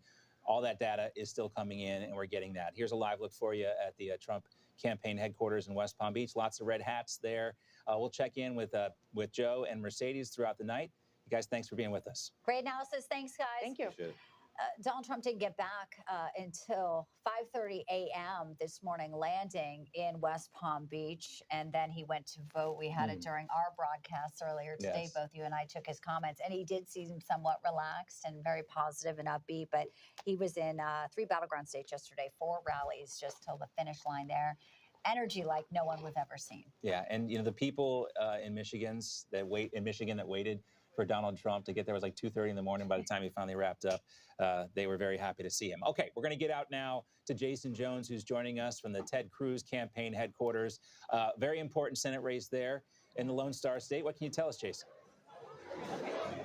John Bianca, it's good to be with you. You just missed it. Everyone in the campaign here just yelled out as the latest numbers just came in at 56% estimated numbers, now putting Senator Cruz ahead at 50.7 against his competitor Colin Allred at 47.4. But look, this has been a very contentious race. The pollsters, and I don't know about you guys, I've never been polled, but these pollsters have been saying for a very long time that this race was very close. And I can tell you, watching and hearing the numbers, you could tell people were getting a little nervous, but this latest number just coming in really made everybody cheer up here. But that's the latest as of right now here on the ground, guys. So that sure changed the mood here. But we've still got a long way to go. You got to remember, this is a big state, 254 counties here in this state. So there's a lot of counting to be done here before the night's done. But I will say again and again here, there have been 2 major issues. One is we're hearing on the national stage, the abortion issue has been talked about tremendously from the congressman up against Ted Cruz, Colin Allred. And then from Ted Cruz's side, he's really been pounding away at this border issue that has really been impacting Texans. But it's still interesting to see just how close these numbers are as we've seen what's been happening to the country. Back to you. Very big state, Texas. Lots of. Don't mess with it. That's where Ken Paxton went out, and he is hopefully going to be putting people in cuffs. You don't want to mess with it. That's right. And Jason Jones, live for us at the Ted Cruz campaign headquarters. Thank you. Texas has had such a struggle with, the immigration Yeah. and the border there. It's really amazing. Jason's been sort of ahead of it for years, covering it for us. And now we know what it is. It's on top of voters' minds. All right, it is 9 o'clock here on the East Coast, and we are in now our 3rd hour of election coverage here, 2025. All right, I'm going to play this. I'm going to play it's going this. to determine who is the president in 2020. Whoa, this video of Jair Bolsonaro. I thought they were going to commercial. Maybe they're not. Wait a minute. 25. I'm getting a little ahead of myself. It's 2024. We were time travelers. Yes, but we do have some more poll closures coming in at 9 o'clock. We have Colorado, Iowa, Kansas, Louisiana, the battleground state of Michigan, Minnesota, Nebraska, New Mexico, New York, North Dakota, South Dakota, Texas, Wisconsin, and Wyoming, all closing at this hour. And the last hour, we had Pennsylvania, and we're still waiting for a lot of that data to come trickling in. Arizona also just closed at the top of the hour. We'll bring you all of these results as the data comes in. We're getting it in real time, just like everybody else, and we're just trying to figure out what it all means at this point. We all have been able to call a few races, and we're kind of in the midpoint, I think. Maybe the beginning of the midpoint. Well, wherever we are, we're glad you are with us. Hi, everybody. I'm Bianca Della Garza alongside John Bachman. We are calling some races here. We're going to call Ohio right now. In fact, for Donald Trump with 52% there. And calling Ohio is one of the most recent races. We've also called Alabama, Florida, West Virginia, South Carolina, Kentucky, and Indiana, all for Donald Trump. So he is ticking up one by one. But you mentioned the polls are closing now in some parts of the West. Mm-hmm. And, Let's just take a look real quick. You know, we show Pennsylvania on the screen. Harris up 66% to 33%. You might notice those numbers a little round. Only 15% of the vote in Pennsylvania. And we're all very interested in what's going to happen in Pennsylvania. We're watching very closely, but we've been told Hi, and Terry. warned by election officials there, we got to be patient. They have a very slow process for counting votes in Pennsylvania. It might not be tonight before we find out who wins there. We will be watching very closely. And the makeup of Pennsylvania, you have the collar counties outside of Philadelphia, Bucks County, and Chester, Yes. Montgomery. And so some of the Philly suburbs there, you know, Scranton, Joe, obviously. And then you also have Allegheny and you have Pittsburgh. Donald Trump, you know, was in Pittsburgh last night where he announced he got Joe Rogan's endorsement. He had Megyn Kelly there on the ground with him. He was with the Pittsburgh Steelers a few weeks ago in Latrobe. And, you know, so there's all these different demographics in Allentown, which is also very heavily Hispanic, about 40%, where Kamala Harris was the other day because she's struggling with Latino voters. So makeup of Pennsylvania with 19 electoral votes, the most electoral votes for any of the battleground states. Again, we're watching that very closely for you right here. Yeah. Ohio used to be a battleground state. Florida used to be a battleground state, but those are now safely in the column for Republicans. All right, let's get out to Alana Austin. She is tracking the developments around the country, and she joins us live now from Washington, D.C. with this report. Hey, Alana. Hi, good evening, John and Bianca. Good to see you. Now, we are looking at some of the breaking news that is coming in. For example, these bomb threats that are being reported out of Pennsylvania. As of right now, though, we are hearing that that is not credible, but it has disrupted some of the operations in the Keystone State. Now, we also wanted to play sound from former President Donald Trump earlier today. He says that if the election results are fair, he will accept the results. So far, I think it's been fair. I think there's been a lot of court cases. Both sides are lawyered up. Thousands of lawyers are involved. You know, thousands, can you imagine? And part of that is because we have too complicated a process. Now, heading into Election Day, we heard from the RNC that they had these massive investments, the top priority being election integrity. Hundreds of thousands of recruits as poll watchers, poll observers, and also volunteers, and 500 lawyers per battleground state. Now, the RNC, again, saying they believe that this could prevent issues, trying to nip things in the bud as they arise. The co-chair of the RNC, Laura Trump, also saying, for example, they believe by having all of these strong investments in place, it will address problems quickly. She gave one example a couple of hours ago, Luzerne County, which is critical to the GOP. They were apparently running low on their ballot papers, and she said that that allowed their team to be deployed, work with officials to ensure that they were able to restock. Now, there were also some glitches being reported out of the New York City area. That's taking a look at Queens. There were a handful of neighborhoods that saw hours-long lines amid technical difficulties and high turnout. The Board of the Elections, though, said out of an abundance of caution, they actually sent out representatives and technicians to all 290 polling sites. There were some voters who reported that there were ballots that were having to be run through the machines multiple times. But again, at this point in time, New York City officials say they believe every single vote will be counted. Now, Republican officials are urging folks around the country, if they are in a state or in a precinct where they're still eligible to vote, to wait in line and let the officials work through any of those interruptions that they may see or those long wait times. There are delays that could be coming out of the city of Milwaukee. As many as 31,000 absentee ballots had to be recounted. There was an issue where there was an unsecured and unsealed tabulator. And so we were hearing from the officials, both Democratic and GOP, that they had a chance to review this. They believe it was a human error.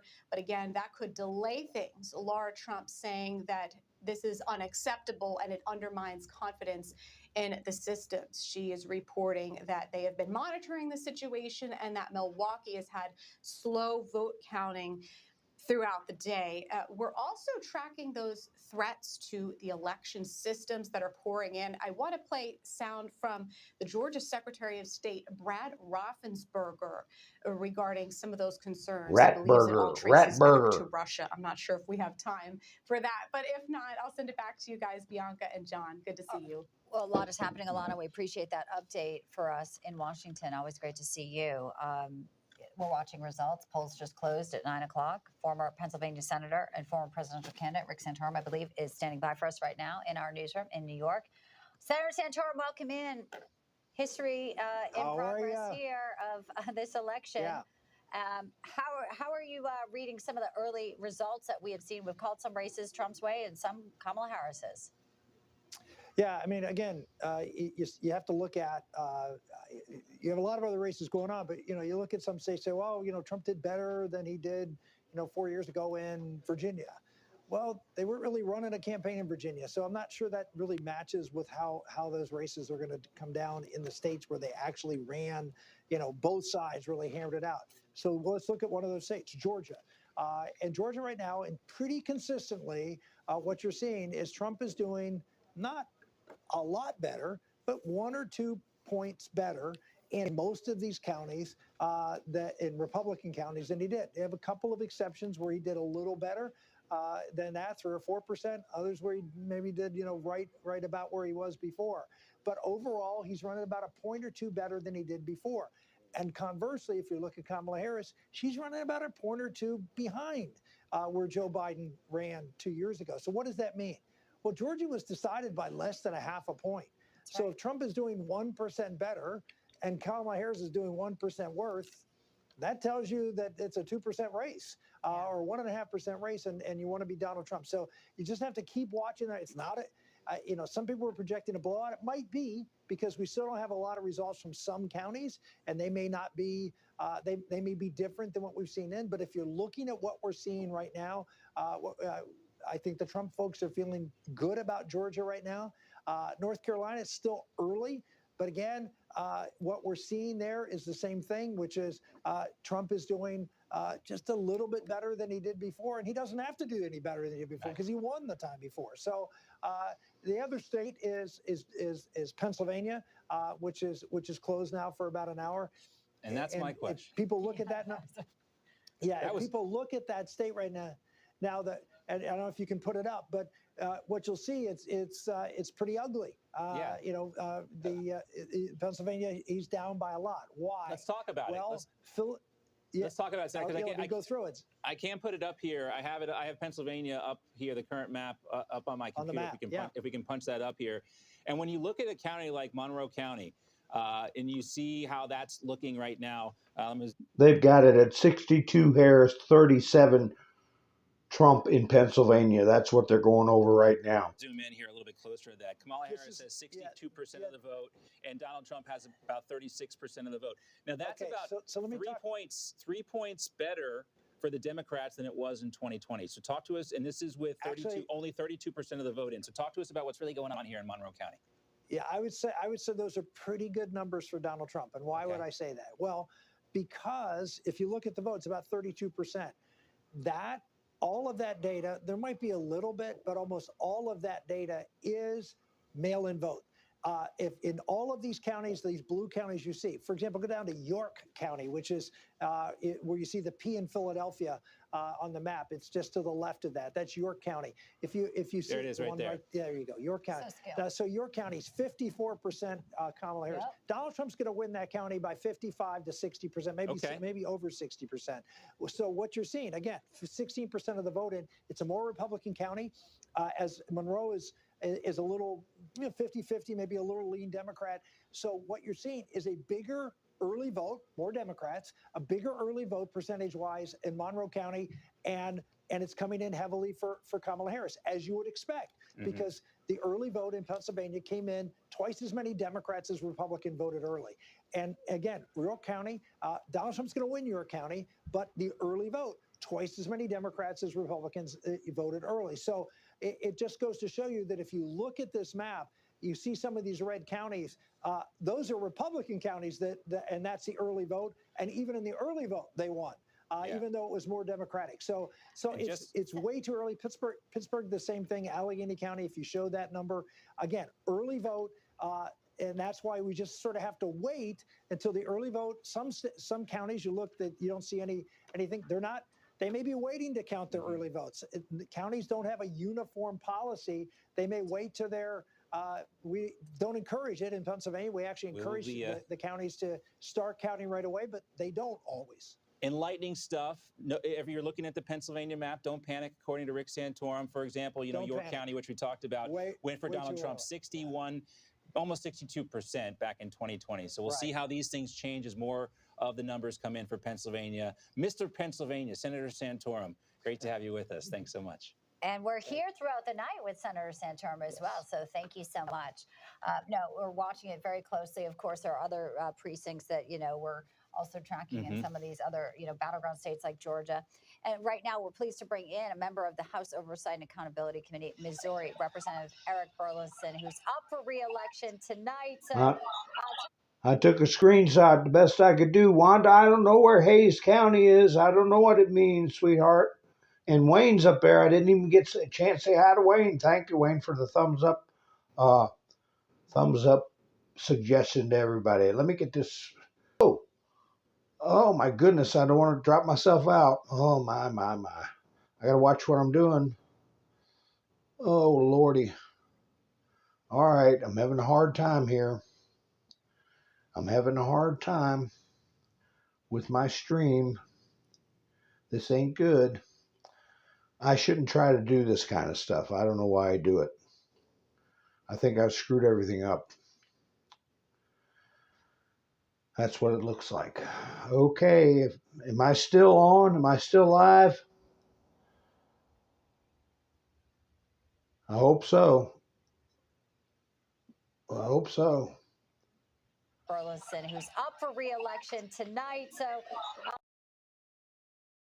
about how you're feeling. We see a lot of signs behind you, and obviously you are at your headquarters there with people who are looking forward to cheering you tonight. What in the world is it?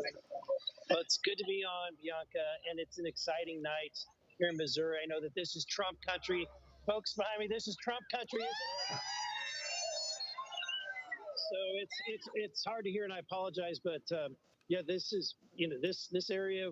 People are excited. We're excited to see the numbers coming in, and I think that at the end of the night we're going to see a change in the White House, and we're going to see an end to this nightmare that is the Biden-Harris administration. And so we're excited to see an end to the nightmare. Well, we're calling Missouri right now for Donald Trump at 51% there. Missouri voted Republican, sir, in every presidential election since 2000. The last Democrat was Bill Clinton in 96. So here you go again, going red. Kamala Harris obviously, made her plea last night to voters, standing with Lady Gaga, standing with Oprah Winfrey, as a lot of folks in Missouri are probably wondering how they're going to pay for gas and groceries. I mean, it's so early, guys. Welcome aboard, Ronald. It's so early in the election. I mean, it's going to be an hour before we start having any meaningful maps. But I will say that Virginia is going to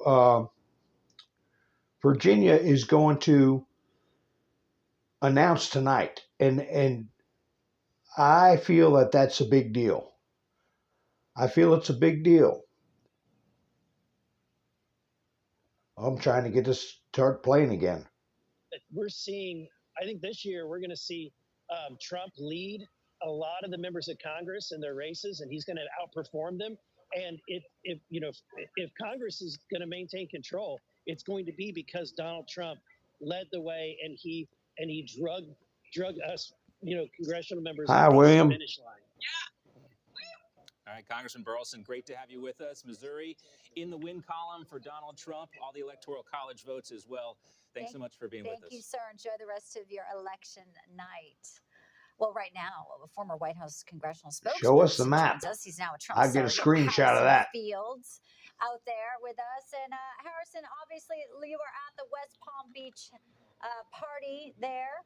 And it does feel like a festive party, although we are still waiting for some of the polls to close. It's still a little bit early, 10 p.m., more polls, 11 and even 12 a.m. Georgia's showing Trump 52, Harris 47. We've got to wait for Hawaii and Alaska, and also we're watching Nevada. But tell us how you feel with what we are seeing so far in this historic election.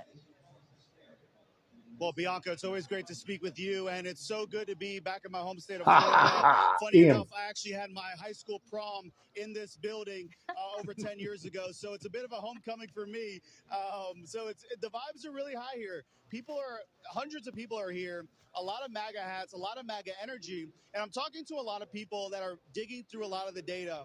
Expect to see a call for Donald Trump in Georgia pretty soon. They feel very, very confident about the way things look in Georgia.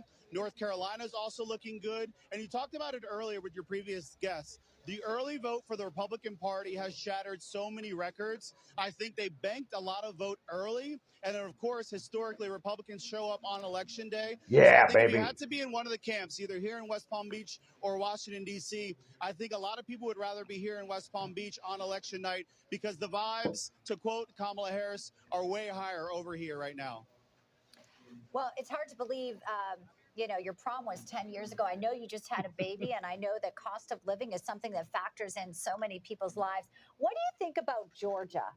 I just want to put up the numbers here. Obviously, black vote is a vote that Donald Trump, many people say that she was struggling. Even today, she called into Philadelphia suburbs and other suburbs. If we can put Georgia up, Donald Trump being there also in Valdosta after the hurricane, there were moments really that we could pinpoint in this election. I still remember the Chick-fil-A moment he had.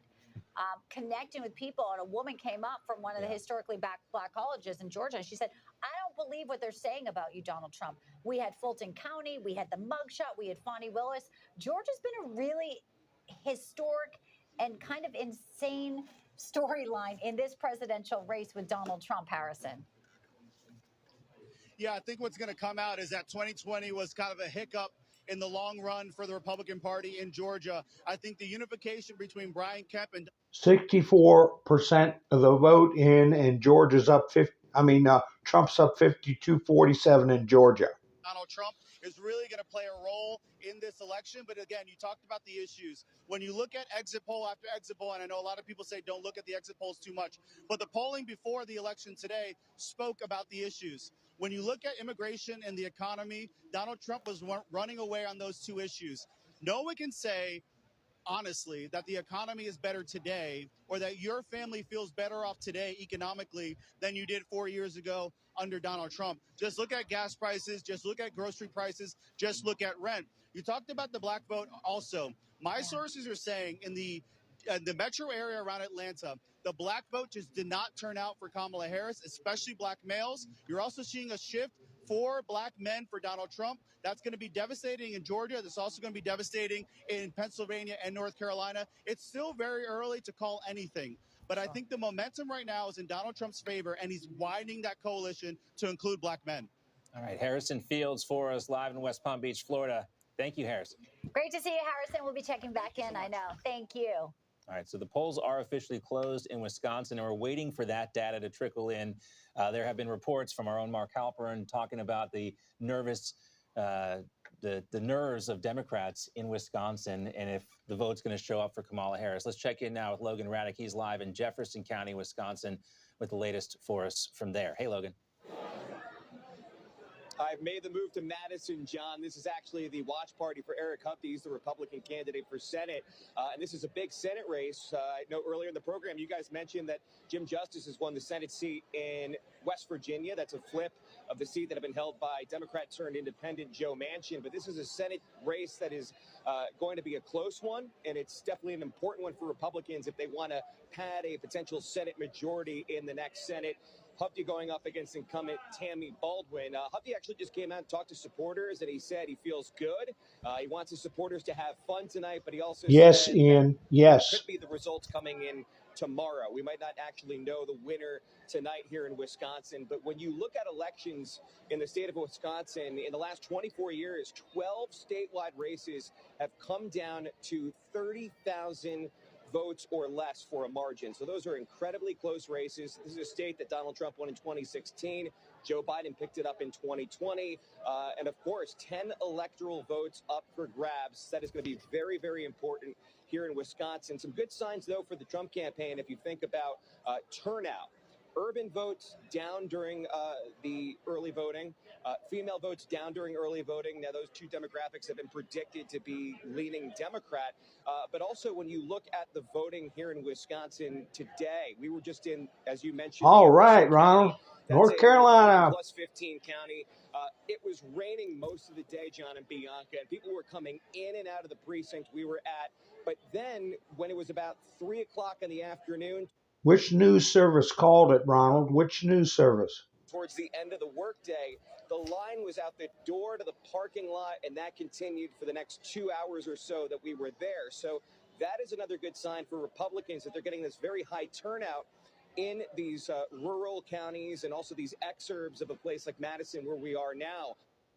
Just very Political state. interesting state. All right, let's welcome in Stephanie Hamill now. She's a contributing writer at the Media Research Center, and Trey Traynor, who's a commissioner at the Federal Elections Commission. Great to have you both with us this evening. Great to see you, John and Bianca. All right, Stephanie, first to you. Trump's 53 in Georgia, Harris 47. Trump's got 194 electoral votes. Harris got 95. So, we might have a big night, folks. So, what's caught your eye? What are you looking at most closely this evening? I mean, I've been actually looking a lot at the media coverage this evening, and there are a lot of nervous people out there. A lot of people are really concerned about where this is going. I mean, they were hoping that Kamala would win this in a landslide, and I'm going to bump this video up, see if I can catch up a little bit. Yeah, you think about all the favorable media coverage that North Carolina is the RNC has made a big push, and there are a lot of things that are happening, and there's a lot of wins there that should make people feel very, very confident. Well, we should feel confident, and it's great to see the changes that have happened in our elections administration. It's showing 51% for Trump, 48 Trump. Paris. And you saw the Georgia legislature respond to that with changes that were made there. So much so that Major League Baseball pulled the All-Star game from there, but now we're seeing the fruits of his efforts come to fruition with what's going on in Georgia and what's going on in all of these states where they're actually running fair elections. Now, we still have hiccups in that, and you're always going to have hiccups in the election, but places like Milwaukee, they need to get the job done. They need to watch what's going on in Pennsylvania. Election cycle, and because then we'd have to have every single candidate on, and then at the last give Kamala Harris the opportunity to do a skit, and it wasn't even funny. I'm sure you guys watched it. It wasn't funny, pure cringe. and it wasn't original either. Yeah, it was the same skit that Jimmy Fallon and Donald Trump did several years ago. And to your point, Lauren Michaels had said we're not going to put anybody on, but when they look at things and they're saying, okay, let's give her another lifeline here, as a lot of the legacy media states, a closer look at how officials maintain quality control at the ballot box to ensure a fair result. That is next on our special election night coverage. Vote for America. We're so glad you're with us right here on N2. We're back after a very All right, let me put this video up of Jair Bolsonaro, who was president of Brazil and got imprisoned by a felon who got out of jail and was put in the presidency of Brazil. And was on house arrest. I don't know if he is now, but anyway, here's a little video he put out. And I think he did it at some risk to himself. Eleições nos Estados Unidos, o maior país democrático do mundo. Em cena, o maior líder conservador da atualidade, Donald Trump. Em seu governo, os Estados Unidos projetava poder. Não tivemos guerras. A paz se fez presente em todo o globo. Hoje vemos guerras, a volta do terrorismo e a censura aprisionando a todos. A volta de Trump, a certeza de um mundo melhor, sem guerras, terrorismo e o retorno da liberdade em toda a sua plenitude. Em nome dos brasileiros que amam a Deus, amam o Estado de Israel, respeitam a família, a propriedade privada, o livre comércio e a liberdade de expressão, os nossos votos de sucesso. Jair Bolsonaro, ex-presidente da República, inelegível, sem ter cometido um crime sequer. Estamos juntos. He put the Make America Great hat on. Ha ha ha. He talked about no wars. He talked about having a government that is for the family. A lot of other things. So let me Are see you where tired we're of being at. charged a Whoa. processing fee every Let me see time your where we're customer at with pays this through credit bunch. cards? Sure, small, Oh but the cost my. keeps adding up as your sale. This is awful. These do with these buttons. Am I still on? I hope. Still on. Ball ad situation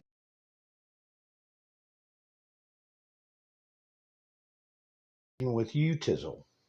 It's highly annoying, I will say. So I'm back to where I was. At first, the amount may seem small, but the cost keeps Goodbye. Skip that ad.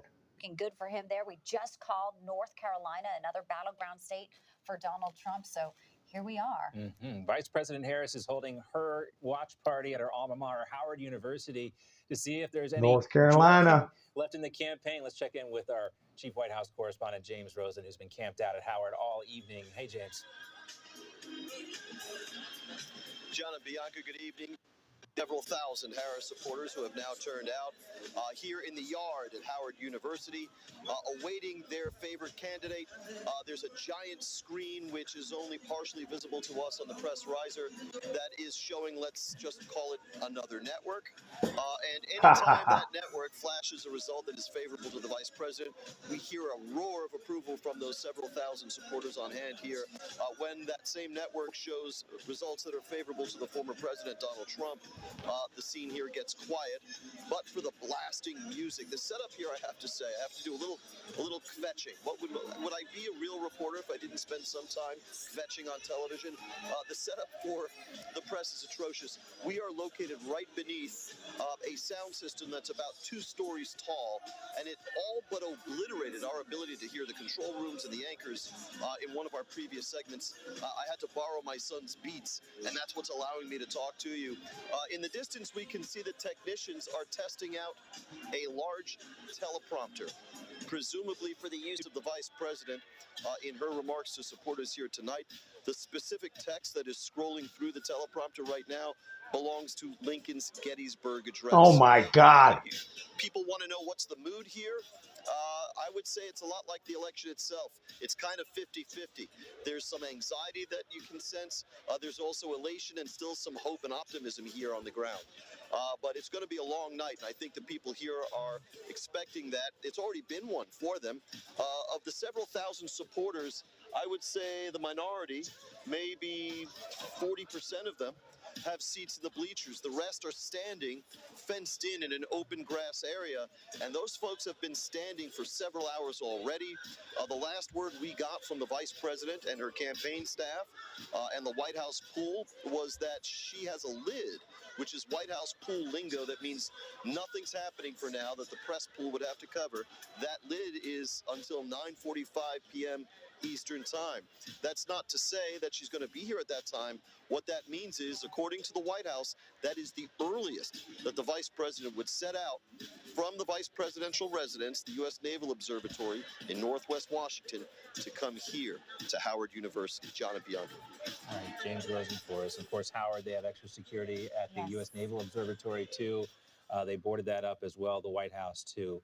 Concerns about security across our nation's capital. Excellent reporting by our James Rosen. 50-50, he says. All right, well, there's much more excitement, of course, in some of the Donald Trump watch parties in West Palm Beach. Welcome. I think she's preparing a concession speech, is my hope. Oh, please, Virginia, come through. That would be a punch in the head for them. In now, host of Dick Morris Democracy and former advisor to President.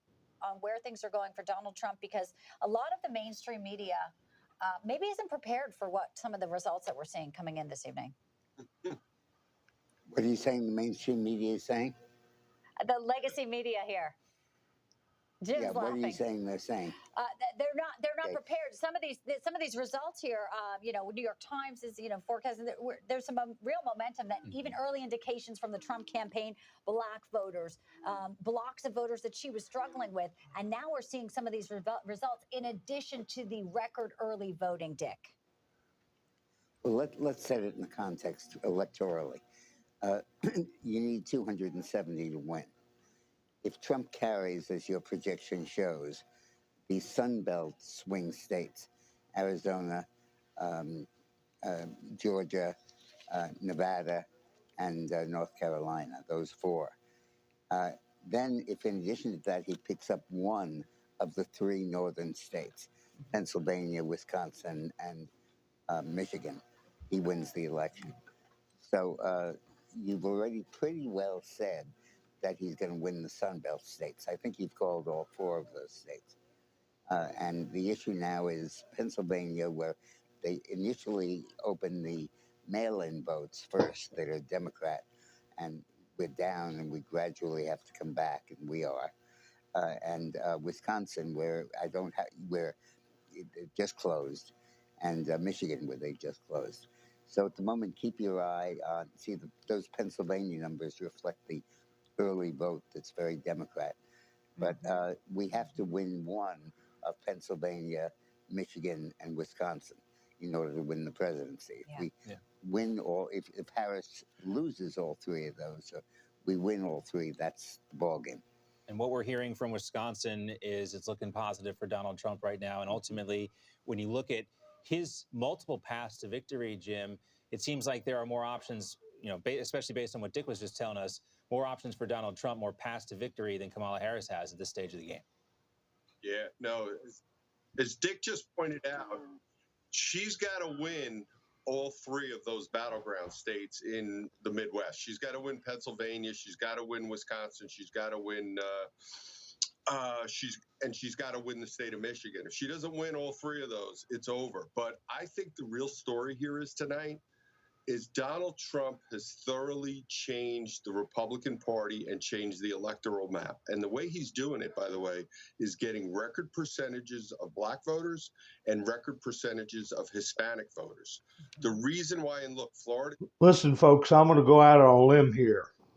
I'm going to tell you that when Trump won in 2016, anybody with a brain in their head knew Trump was the winner.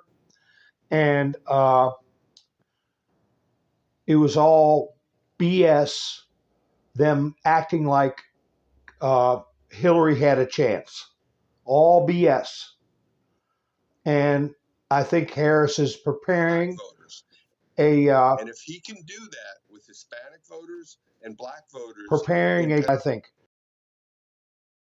she's planning a concession speech.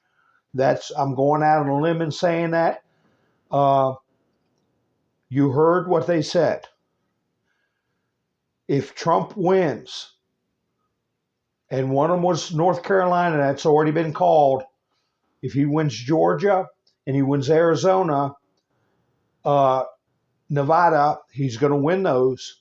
She can't lose any of those swing states, and she's probably going to lose Wisconsin, and they probably already know it. I'm going to jump this video up a little bit since I put my 2 cents in. Being able to connect campaign trail, telling black men to go out behind Okay, Kamala, there we go. It wasn't really received well. Donald Trump, and you'd see the media going into these barber shops, and then she tried to do it, and it just never really rang sort of authentic. And clearly, now we're watching some of the results coming in. National correspondent Mike Carter is in a key state, obviously, of Pennsylvania. He's been tracking sentiment in Pittsburgh, near Butler. Trump's up by 5 in Georgia. Mike, good to see you. Hey, Bianca. Yeah, we are in the key Keystone State, the keyest of the states. We're at Dave McCormick's watch party here downtown Pittsburgh. I'm just looking at the results as they come in right now in the presidential race. Just in the last 3 minutes, when we had 26% of the vote reporting here in Pennsylvania, Donald Trump was down by 11 points to Kamala Harris with about 2 million votes in. That has now been cut down to a Harris lead of about 6 percentage points. So we expected that. Early results, of course, coming out of Philadelphia, where we know that it's been lower than expected Democrat vote turnout.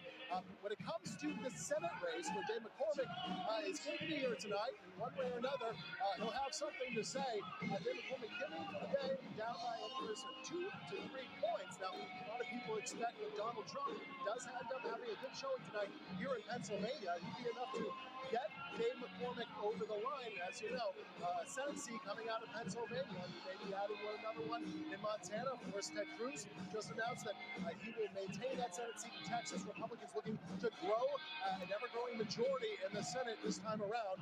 When it comes to this Senate race here in Pennsylvania, we have about 30% of the vote in. And right now, Bob Casey is leading Dave McCormick 52% to 45%. So, look, a lot of votes still need to come in. What we do know is this: Lancaster County, the Amish community, has come out big time in support of Donald Trump this time around. We're also waiting to hear about Reading, Pennsylvania, and Allentown. Those are majority Latino, majority Hispanic communities, and Donald Trump and his opponent in this race, Kamala Harris, are going to both be very interested to see where those areas of the state are trending. 500,000 Latinos call Pennsylvania home. They could very well decide this race. Right now, still too close to call in Pennsylvania. Here at the McCormick camp, people are feeling good.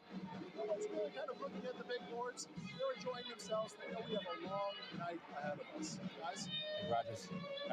Paul Rogers, the lead singer of Bad Company, which is Mike. That's who Mike Carter is competing with. You heard a lot of Bad Company all right now coming through. The music is cranking. Mike Rogers is running for Senate, though. Mike so Rogers is running for Senate in Michigan. Paul Rogers is the lead singer of Bad Company, and Mike Carter is our reporter on the ground. And Mike has got to preserve his voice because it might be a long night. Yes. It's definitely an exciting one. We know that. So glad you're with us right now, everybody. All right, let's welcome in now legal fellow at the Heritage Foundation and former member of the Federal Election Commission, Hans von Spakovsky, is with us. Hans, great to have you with us. Well, thanks for having me. All right, so tell us what you're looking at tonight. Where's your focus? Electoral vote count right now is 210 for Donald Trump, 105 for Kamala Harris. Trump needs 60 more, and he's the president of the United States. Well, I'll tell you something interesting that I don't think has been mentioned a lot. As you know, Texas, Florida, North Carolina have all been called for Trump.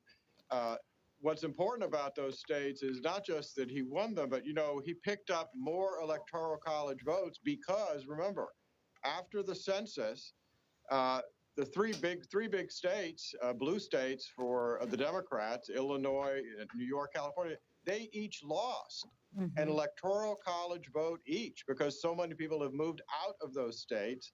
Texas picked up 2 new seats. Florida picked up an extra seat. North Carolina picked up an extra seat, which makes winning those states even more important in this election than it was 4 years ago. And so, you know, Harris went into this already short of electoral college votes in several blue states, which were solidly on her side.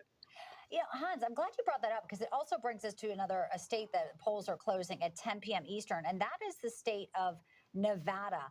It has also had a lot of people that have left California going to Nevada. You're looking at, you know, Clark County. There's 6 electoral votes there. Also Washoe, which is Reno. That, you know, obviously they have a Democratic machine there. Their ground game is solid in Nevada. But some, you know, Trafalgar and others saying Nevada is a state that is in play for Donald Trump. Something it could go his way again. The polls have not closed there yet. But your feeling on that and the fact that we're even talking about Nevada being possibly going for Donald Trump now, this time around 2024. Yeah, but remember, one of the problems in Nevada is that, you know, during the COVID pandemic, they put in an emergency rule of mailing an absentee ballot to every single registered voter. Even though COVID is now over, they actually made that the law.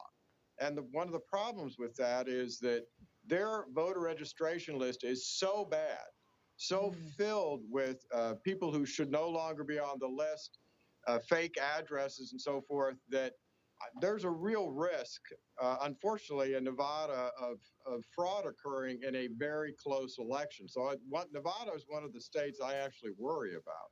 Well, right now, Newsmax has no reason to, believe that any voter fraud occurred in that, instance here. But the fact that, no tax on tips, policies that help American workers, people there who are working in, Las Vegas, the fact that there is some kind of real policy where Kamala Harris has been talking about just joy and vibes. And tonight, the joy and vibes seem to be over in states that you talked about, like Florida and Texas, where people we are calling it for Donald Trump. Pennsylvania, obviously, still too early to call, but that will be one with 19 electoral votes. Both of them definitely desperately need it. That is true. And, Gary says 47 out of 50. What do y'all think? Keep an eye on the fact that, what we're seeing all over the country actually shows the importance of the electoral college, because Trump is winning some of the less populated states in the Midwest, states in the South. Where is Harris winning? The big cities, the big urban areas. And that's why the electoral college is so important, because if it weren't for that, the big cities would choose who our president was, and the rest of the country would be ignored. That's right. That's why we live in a republic. So you don't have three or, the whole situation where you have two Our lions founding fathers and a lamb voting on what's for dinner. Hans von Spakovsky, great to have you with us. Thanks for having me.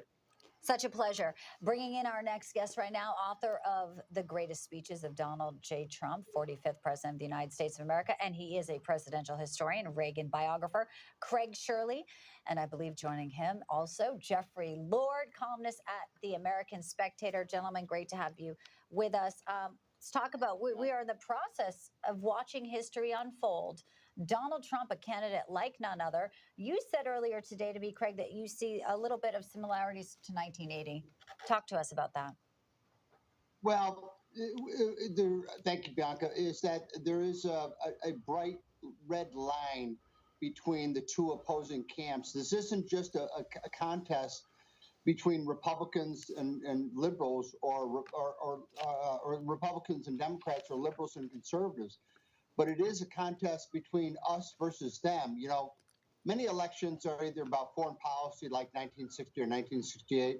Some are about economic policy like 1932. Listen, I'm going to speed him up. I got to say something here. I think this election is going to get called. I could be wrong. Everybody could be wrong. But I think for the nation, it's important to get back to normalcy when we know who our president is before people go to bed. That's just more psychological abuse. I don't think we went through everything we went through just to be going to bed wondering who won, or staying up till 3 or 4 in the morning and then not knowing the next day. That would be too big of a victory for the deep state. And I'm thinking that people have been told, the numbers are in. You playing any games, you will go to jail. How do you like my picture? This time it's Kamala crying. Maybe I'm wrong, but you look at it. Trump's up 54 to 45 in Georgia, and he's looking at a sweep of the Sun Belt, and she can't lose anything. So we're not going to play that desperation game like we did with Hillary 2016. Oh, she still has a path to victory till 3 o'clock in the freaking morning. No, we're going to let the chips fall where they may, so we can celebrate. And if they want to piss and moan and cry and run out in the street screaming and yelling, this country needs the truth. And tonight is a good night for the truth. I could be wrong. I'm going to speed this video up.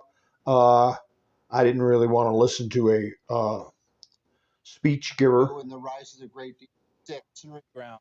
Probably gone for a Republican maybe since Ronald Reagan in the 1980s. Talk about the coalition that he's been able to build. Yeah, it is amazing. I do think that President Reagan began to get this underway and shifted the Republican. Pennsylvania's tightened up to 52-48 Harris over Trump. That's tighten up a lot because it was Trump down to 37.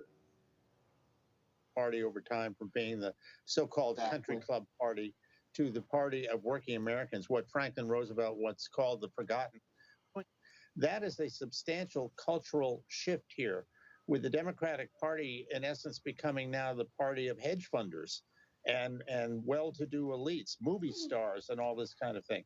And you can see tonight that this is having its predictable effect on this election. You know, you've got, once you get outside the sort of elite, if you will, of urban areas, you're out there in the middle of America. This is applying here in Pennsylvania as well. The middle of the state, the top tier on the left and right of the state, east and west of the state, they're all voting for Donald Trump. So this is a significant change. It really is a big deal. One of your books, The Great Speeches of Donald J. Trump, Craig, we may hear one of them tonight. We're not sure. Earlier, when you voted in West Palm Beach, you said, I haven't thought about what I would say tonight. Obviously, we're just riding it through here tonight. But Kamala Harris has been light on speeches and just speaking for 9 minutes, giving the same speech last night, her closing arguments, where Donald Trump closed it out in mid. Well, she's getting ready to plagiarize the Gettysburg Address, so we'll see about that. Michigan, but spent a lot of time in Pennsylvania. His communication style, unique. You know what he is. You know he's authentic. But Ronald Reagan, also an incredible communicator, and words that he said really embrace sort of the blue collar, the Reagan Republicans. Yeah, that's right. Exactly, Bianca. He was, of course, he was the great communicator. What Jeff had said, what Brother Lord had said is exactly right. This is a process. The Republican Party is an evolving organism. It's not static, it's dynamic. And it started in 1964 and with Barry Goldwater and evolved through Reagan and now to Donald Trump. But it's become less urban, more suburban, more rural, more blue collar, more populist. And the populism is very, very important. Populism is simply an aversion to big corporations and big government, and that's where the Republican Party today is, an aversion to those two because they inevitably diminish personal freedom and take away personal liberties. Yeah, Elon Musk, who bought Twitter and kind of revived free speech, is watching the results as we speak with Donald Trump in Mar-a-Lago. So that says a lot of it as well. Fascinating where we are. It is history in the making. So pleased you're both with us. Craig Shirley, Jeffrey Lord. Thank you, gentlemen. Thank you both. All right, let's check in now with former Lieutenant Governor of New York and Newsmax contributor Betsy McCoy. And Betsy, I wanted to talk to you about what's happening in New York. There are a couple key House races there that are going to be key in determining who controls the balance of power in the U.S. House of Representatives, who has the Speaker's office. Give us your insight on how those New York congressional races may shake out. Well, of course, they're critical for the Republicans holding the House, the races in New York and the races in California as well. And so far, most of the races in New York look good for Donald Trump. It's so key that he has a House and a Senate that can govern with him. I think it's quite clear now that we'll have a Senate majority in the Republicans' control. That's very important. But in addition, it looks as if it's very likely that the Republicans will increase their margin in the House by 2 or 3 seats at least.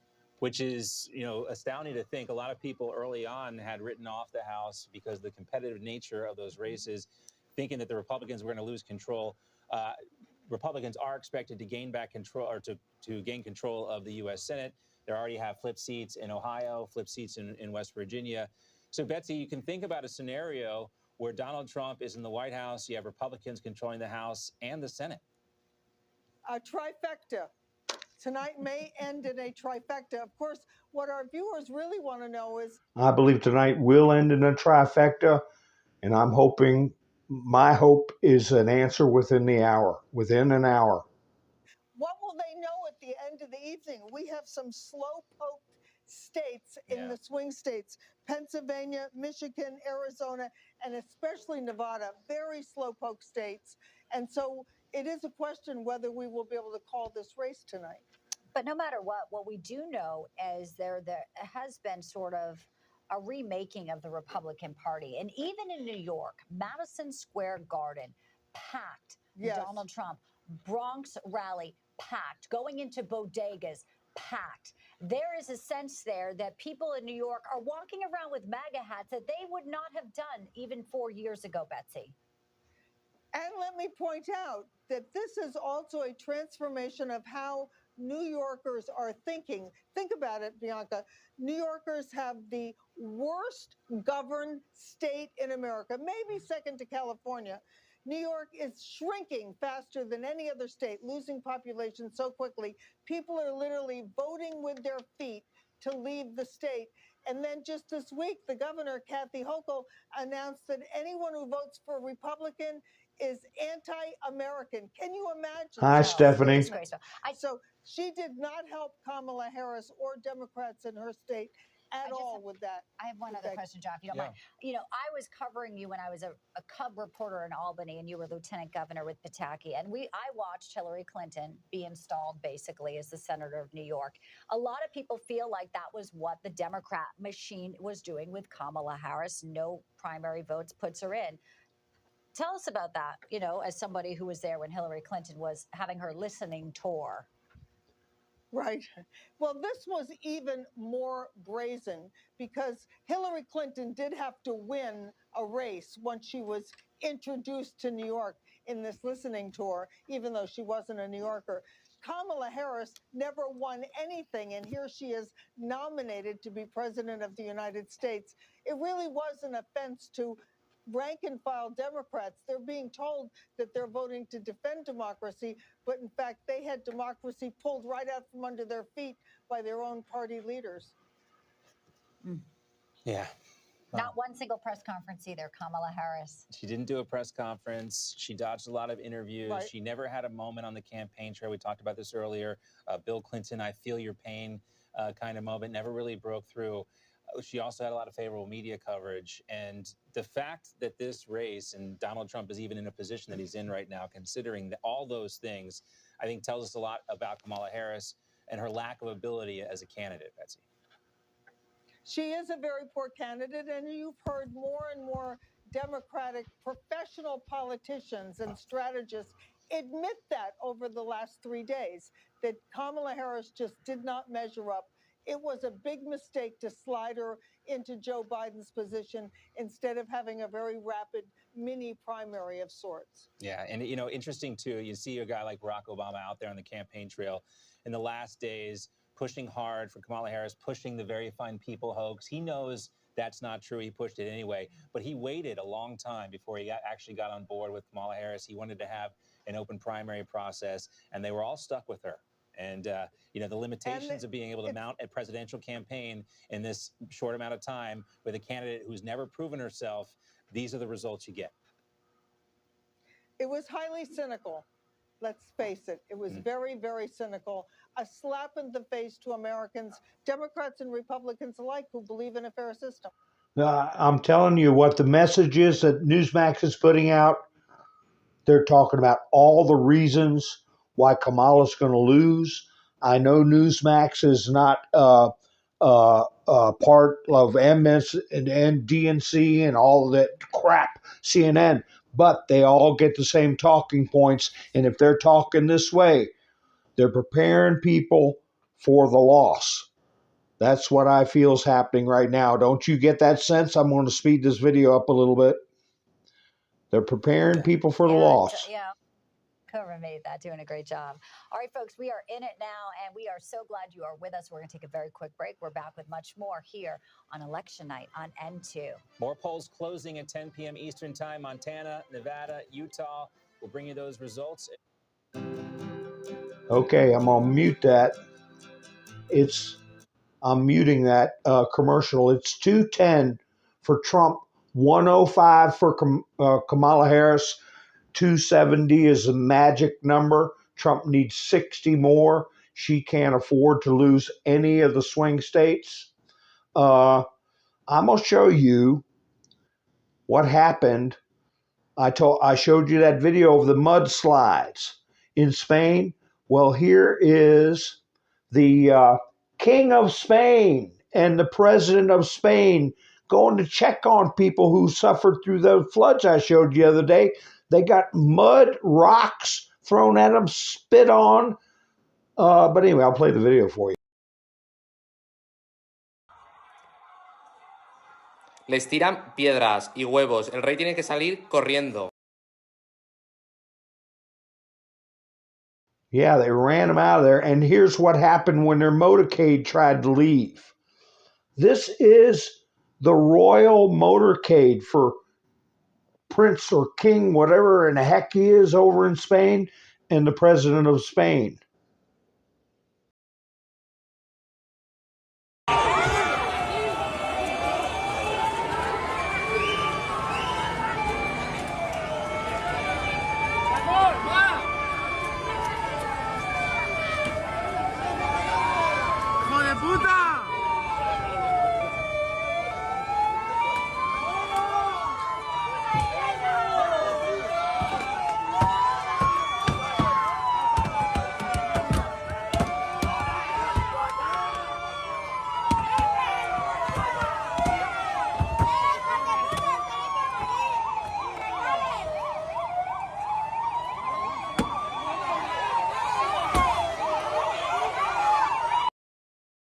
Yeah, that's some unhappy people, wouldn't you say?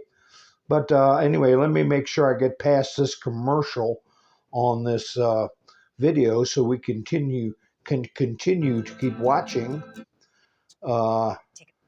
President Kennedy awarded. We got to speed it up a little bit.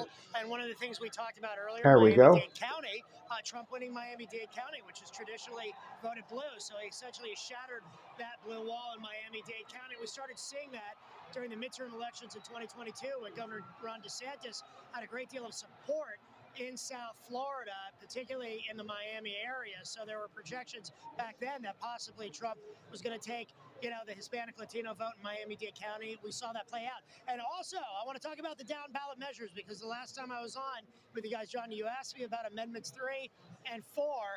Well, Florida voters rejected both. Amendment 3 had to do with the legalization of marijuana for recreational use. That did not pass muster with Florida voters. Amendment 4 would have created an amendment, a constitutional amendment protecting abortion rights here in Florida. That failed as well. Both of those measures, both of those amendments, Governor DeSantis worked really to block both of those amendments. He was against both of them. Although President Trump was in support of Amendment 3, so there was the contrast between former President Trump and Governor DeSantis about Amendment 3. But as I said, both of those down ballot amendments failed this evening. This is Trump is at some point expected to come here. Whether that happens tonight really depends. And another big cheer going up, it looks like having to do with the numbers coming out of Virginia. But the campaign, earlier today said that he was going to. What did I say about Virginia? Convention Center, but it really depends on how this goes. It could be a very late evening. This could stretch into the wee hours of the morning. Yeah, I don't We'll just think have so. to see. But what we do know, John and Bianca, as I mentioned earlier, former President Trump is at Mar-a-Lago.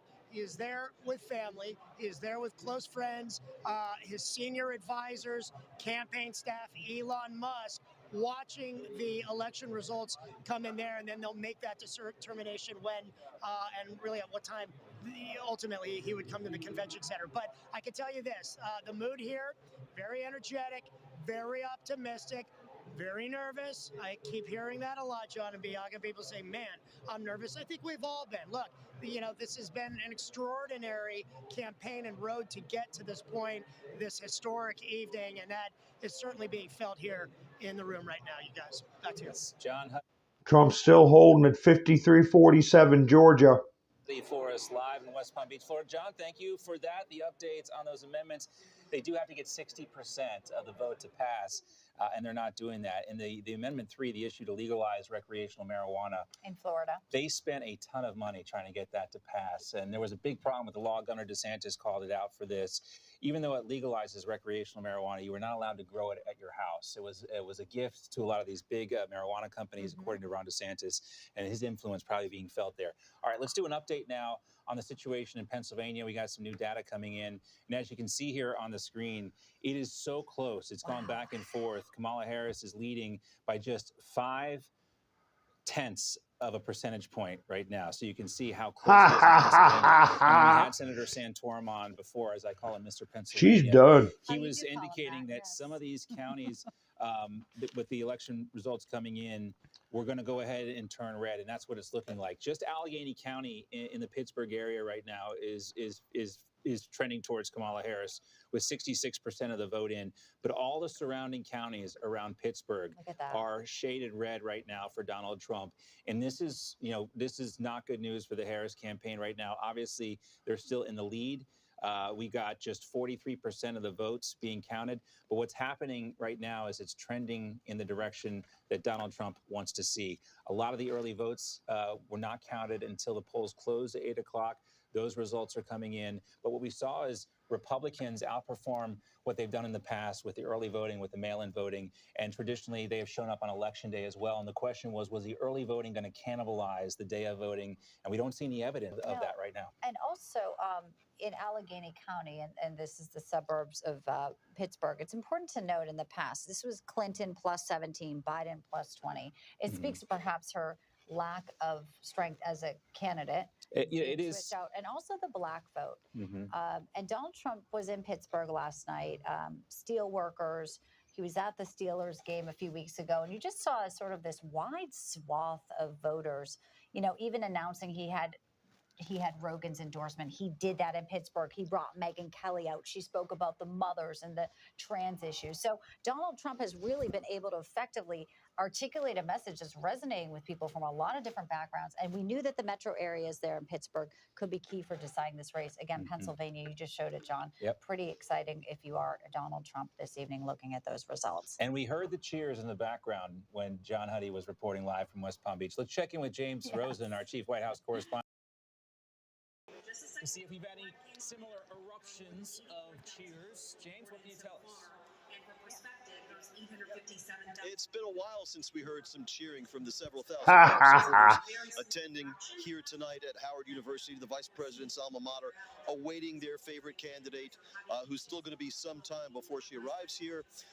The music has been put on hold from the giant sound systems, and instead, there's a giant TV screen showing what we will delicately call another network.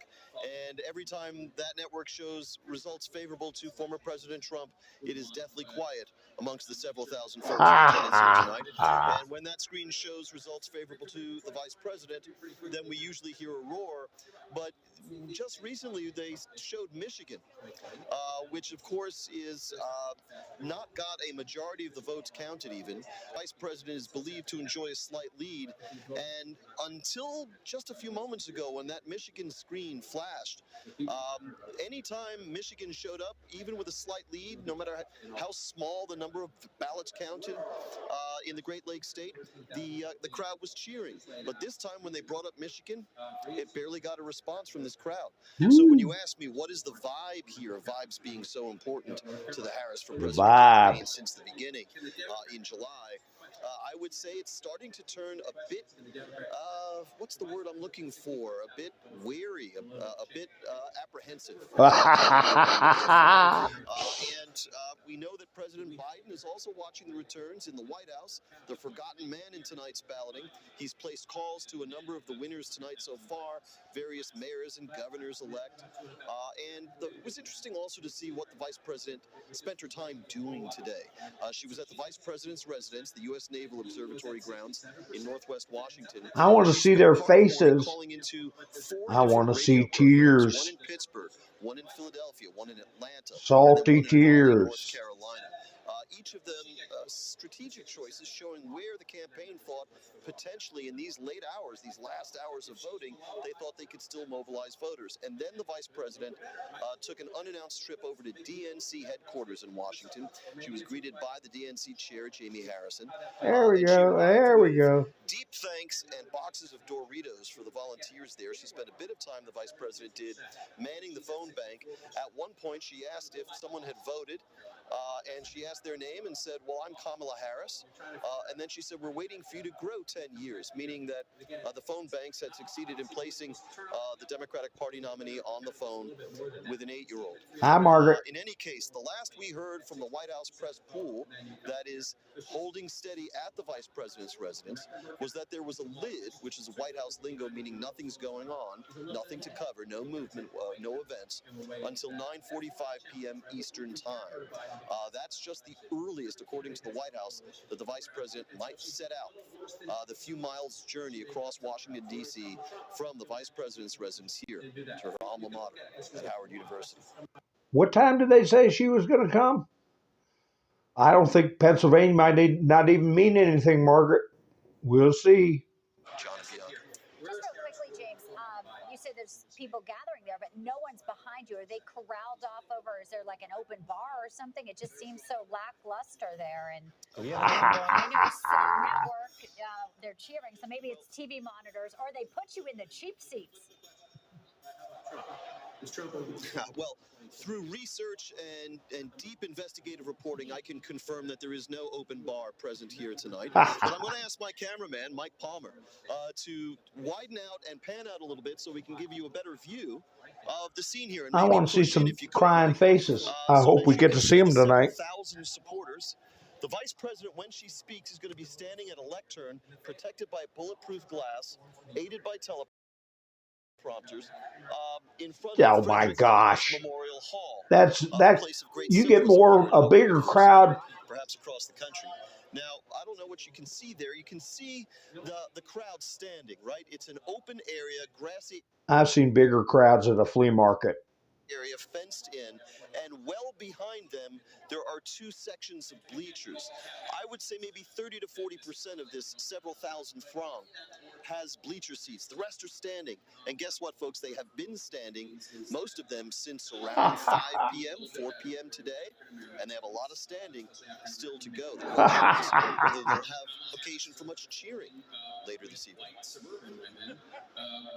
James Rosen, excellent reporting. Thanks for that pan, just to give us sort of a visual of what you're seeing behind you there. That ain't too many. Not that much joy, but well, they're hoping. Joy is a relative term, Bianca. Is it really? You know, you have to be able to find joy, even when the chips are down. Let's welcome in now former National Press Secretary for the Trump campaign and former Principal Deputy Press Secretary. I'm gonna speed it up again. You know him, you love him. Give us an update. We're looking at the numbers coming out of Pennsylvania now. Looks like Donald Trump has just creeped out to a lead there. Looking very promising in Wisconsin as well. What are you hearing? Listen, this has long been a conversation inside the campaign. Hi, Rebecca. Within members of the media too, is to watch what they have done with the early vote and then watch what they're doing on day of voting. The question always was, are you cannibalizing your day of vote? And instead of them voting on election day, you just have them vote early, but the numbers don't change. I don't think that's the case. Right now, what we're seeing, a lot of optimism on our side, because those early voters typically don't vote in elections. They're called low propensity voters. They're the 0 to 1 to 2 to 3 scale. They're on the low end of people who support politicians at all. In fact, most of them didn't vote. The last time I guess they participated was somewhere around 2018. So the fact is, those early Trump's ahead in Pennsylvania. Day of, and now the massive turnout operation that Trump kind of outsourced to other groups looks like right now it's paying off. Of course, there's some high increase in vote tallies in Pennsylvania, or excuse me, in Philadelphia, but it's in the areas where Trump is most popular. So we have a long way to go tonight. Who knows when this thing is going to get called, but right now, I'd much rather be where Donald Trump is than where Kamala Harris is. And now I've done this, for 2016, 2020. I've never seen numbers like this for Donald Trump. He was very calm today too. Said he felt Trump's leading in Wisconsin and he's leading in Pennsylvania. He's leading in Pennsylvania by 1 point, but he's ahead quite a bit in Wisconsin. Like he ran the best campaign. That's when he was voting with Melania. We know he's at Mar-a-Lago with Elon Musk and friends and family. Obviously, he had his entire family out on the rallies last night. We were watching what, obviously history in the making. Hogan, the messaging, as someone who was once, deputy press secretary, what other networks were saying, and the the fascists, the Nazis, how legacy media really hasn't, been attacking Donald Trump. And Kamala Harris, as a candidate, was able to use that to her advantage, but still maybe not to enough of an advantage for the American people who are seeing through legacy media's lies. I think so, and in large part because Donald Trump's not a Nazi or a fascist because he was already president and didn't operate that way. Not to mention the whole thing is an absolute lie. If Donald Trump really... I know it's blurry, folks, but you see that Wisconsin? 56 to 43 in Wisconsin. I can't tell how many have been returned. It's too blurry. But yeah, I'm saying it's over, but what do I know? I'm just a old man in the mountains. They really believe that, then why would Joe Biden put on a MAGA hat at a rally and joke around? Why would Senate candidates on the Democrat side be using Donald Trump in their ads to try and win an election? Why would they sit there in the room while Donald Trump was giving jokes at the Al Smith dinner if he was so bad? They know that's not true. And Kamala Harris is so inauthentic. She's a say anything, do anything politician to get votes, and you know that. She doesn't care if she lies about Donald Trump. She lied about rapists on a debate stage. The thing about Kamala is you can't sell a bad product. And right now it looks as though, even though the time frame was condensed to a few months, even though they had billions of dollars and 90% positive news coverage on Kamala Harris, billions of dollars of free positive news coverage, it doesn't look like it's really made the impact they thought it would. We got a long way to go still tonight. A lot of numbers, a lot of folks still out there voting. We have to make sure that this thing comes home for Donald Trump. Yes. But again, I've seen things now I have not seen in the past in my 25 years in Republican politics. Incredible. That's right. History in the making. We the people are still voting. There's actually polls that are still open out west. So Hogan Gidley, great to have you with us as you're kind of giving us a feel of what's going on in the room there. We know we'll be checking back with you throughout this evening and maybe the morning hours. Thanks, Hogan. We'll be up late tonight. There's an after party, too, I'm told. Oh, really? Just kidding. Here no after party. Studio. It's in our bedrooms. All right. So we're good. Yes, I did, too. Nice and warm. Thanks to now host of the Leventhal Report here on N2, Rick Leventhal. And we were just talking with Hogan Gidley, Rick, about this realignment. And, it's not just in one state, and there's only so much you can put into these exit polls. But when you look at Wisconsin, Donald Trump has Harris ahead, but clearly didn't pan out very well, did it? Well, I want to share a personal story, John and Bianca. Back in 2016, I was working at the Republican headquarters in Harrisburg, Pennsylvania on election night. And at some point during the night, I started paying attention to the New York Times. They have a graph on their website. I don't know if you can see this, but it's a needle, and it goes either towards the blue for the Democrat or towards the red for the Republicans.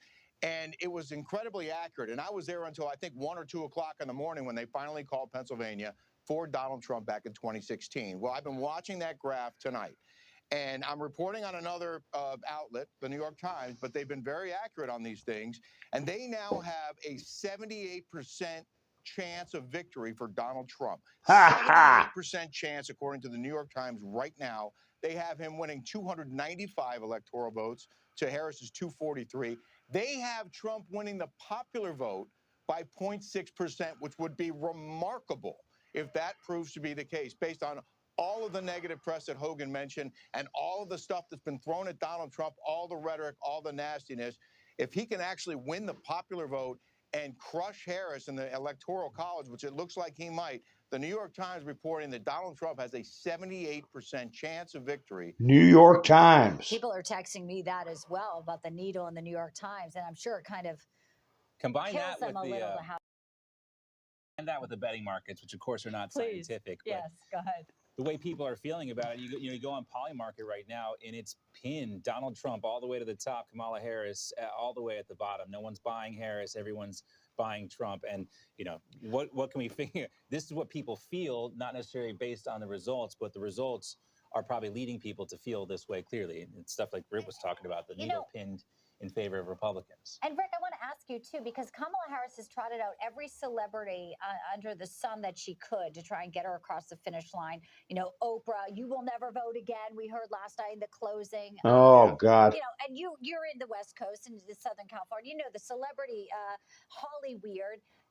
This has been sort of a crutch for her as a candidate. Well, it could have backfired on her.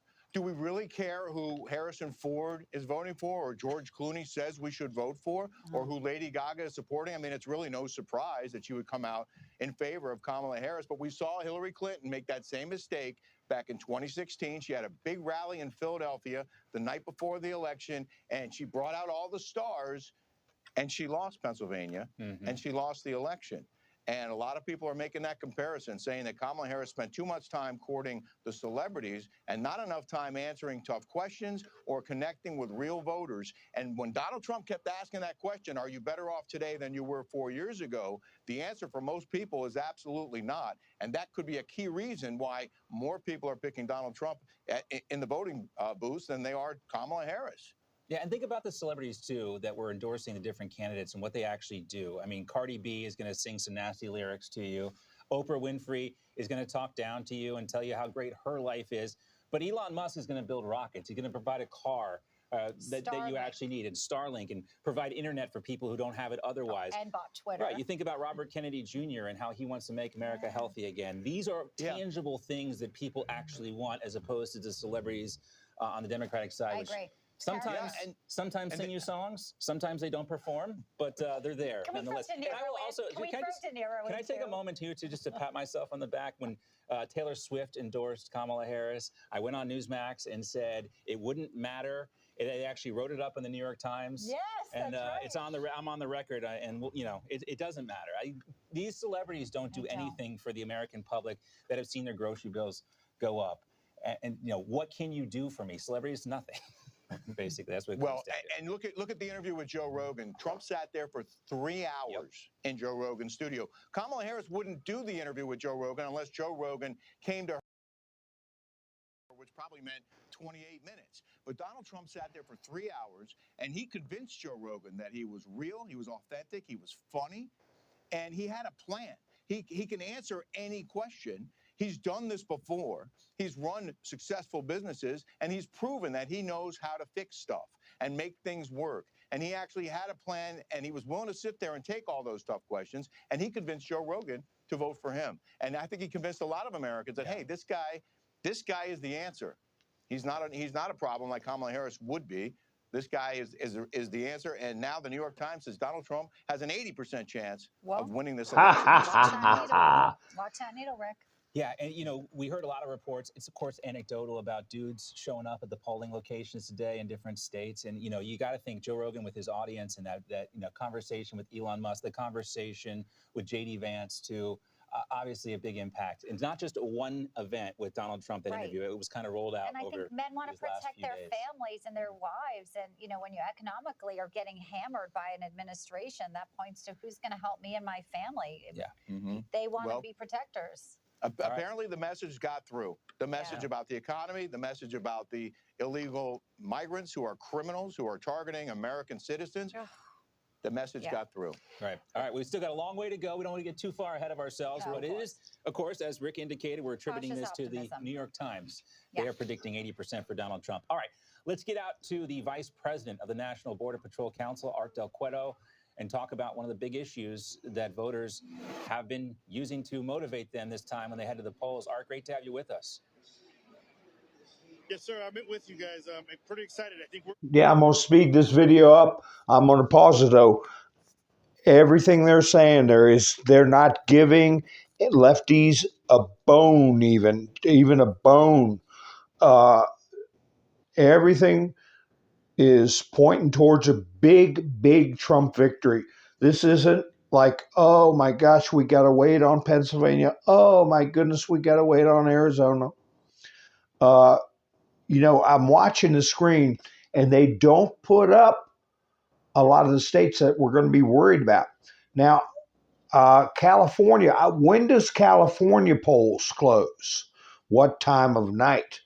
That's what I'm interested about. So we're not going to get a whole lot of numbers in, but if he wins Wisconsin, they would need a miracle, and they're not going to get it.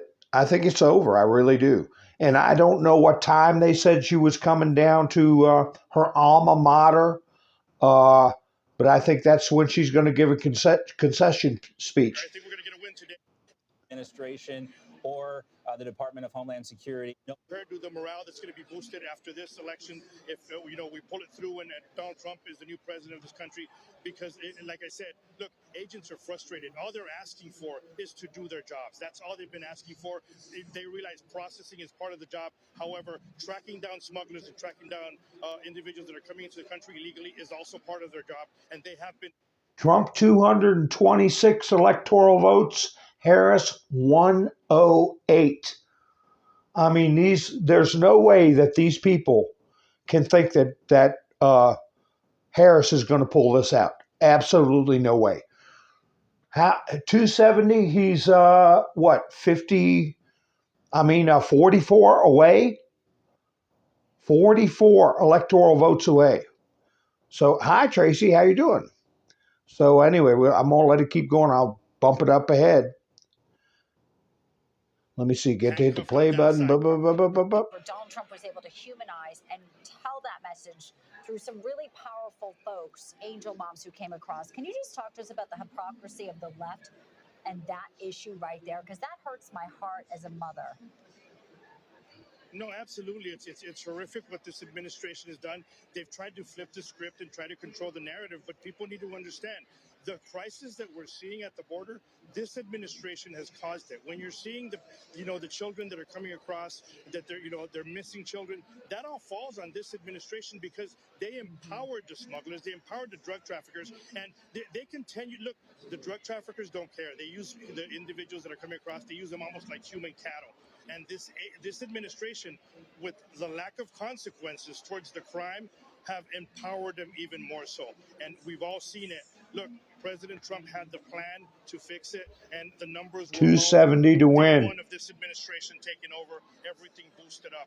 And the only individual that can fix it is Donald Trump. That's why I continue to say it's not just a win for Donald Trump, it's a win for America. And it's a win for the rest of the world because they're the victims.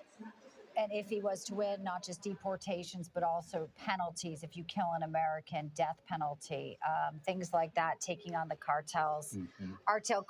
270 to win. And it looks like he is going to, if he gets 52 seats in the Senate, is what everybody's banking on. I'm thinking it's going to be 53, is my hope at least, and control of the House.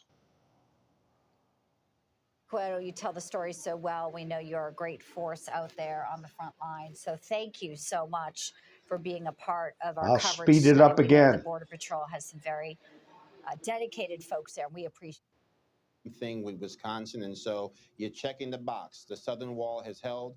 North Carolina in President Trump's pocket. Georgia appears to be trending the same way. And so if you're Kamala Harris, your pathway to victory has become much slimmer. And so you look at Virginia. If by some way President Trump is able to win that race, again, it has not been called, but it is quite close, closer than we've seen in a very long time. That tightrope becomes an unwalkable path. And I think President Trump is feeling pretty good right now. All right, Joe, we're just going to jump in here real quick and call Georgia for President Trump. Something we've been looking at for quite a bit, trending in that we direction. Knew it. Now we knew it. Officially make the projection that Georgia will be in the win column for Donald Trump. And obviously, this is a pickup from 2020. Georgia going to Joe Biden and Democrats in 2020. Now in 2024, it is in the win column for Donald Trump. So a huge victory there. And this is also backing up the information that we had Ding, going ding, into ding, tonight ding. that these Sunbelt states would hold for Donald Trump. So you got Georgia and North Carolina both in the victory column for Donald Trump. I'm sorry, Joe, had to cut you off there. Just wanted to get that. Where's that? I think it points to that specific point that if you're Kamala Harris, Where does that put the electoral vote now, I wonder? now it's not a matter of if. The blue wall has to hold. Otherwise, she has a path to victory that has not been walked by any of her predecessors in the modern history of the presidency. And so, yes, we turn our eyes now to places like Arizona, where things look good for President Trump, places like Nevada, where Republicans have felt a little bit like Charlie Brown with Lucy and the football. We think we're close, and then next thing you know, you're staring at the sky. And so, look, this election is far from over. But I think if you're somewhere sitting at Trump headquarters and somewhere sitting at Kamala Harris headquarters, you'd rather be at Trump HQ than Harris HQ right now. Yeah, sure. Joe, right now on the front page of Newsmax.com, we have an article, and it is low black turnout threatens Harris in key swing states. So obviously, some of these suburbs of Atlanta may not have been performing. That's why we are calling the race in Georgia for Donald Trump. Fulton, DeKalb, the most registered black voters. But according to some exit polls that are in, is that when they're talking to folks, there's an overall decrease in black voter participation. But there's also been polls that show Donald Trump has really come up strong with black voters. And even Obama coming out and kind of lecturing them was a backfire. What do you make of some of these exit polls that are saying, you know, this is going to be a problem for Harris? Maybe this is why we're seeing Georgia now, Donald Trump taking that state with the all-important 16 electoral votes.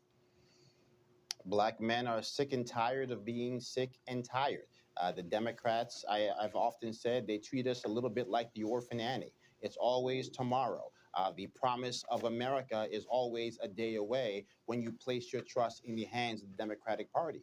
And so you go all the way back to 1964, the mass exodus of black voters from the Republican Party to the Democratic Party complete. I do believe you're starting to see that pendulum swing back, that after decades of empty promises, empty rhetoric, government programs that cost a whole lot of money but didn't yield a whole lot of results, program rich and results poor.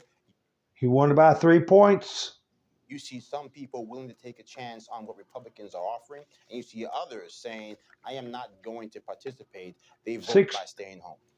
16 electoral votes. Well, we got to add that to the new total. She did do a lot of podcasts with Shannon Sharp, Charlemagne the God. You know, obviously Biden had that famous exchange, if you don't vote for me, you ain't black. So she was speaking to black voters for whatever reason. And, you know, time will tell here. The message didn't resonate. A lot of what you just said. 42. The economy coming back to these empty promises.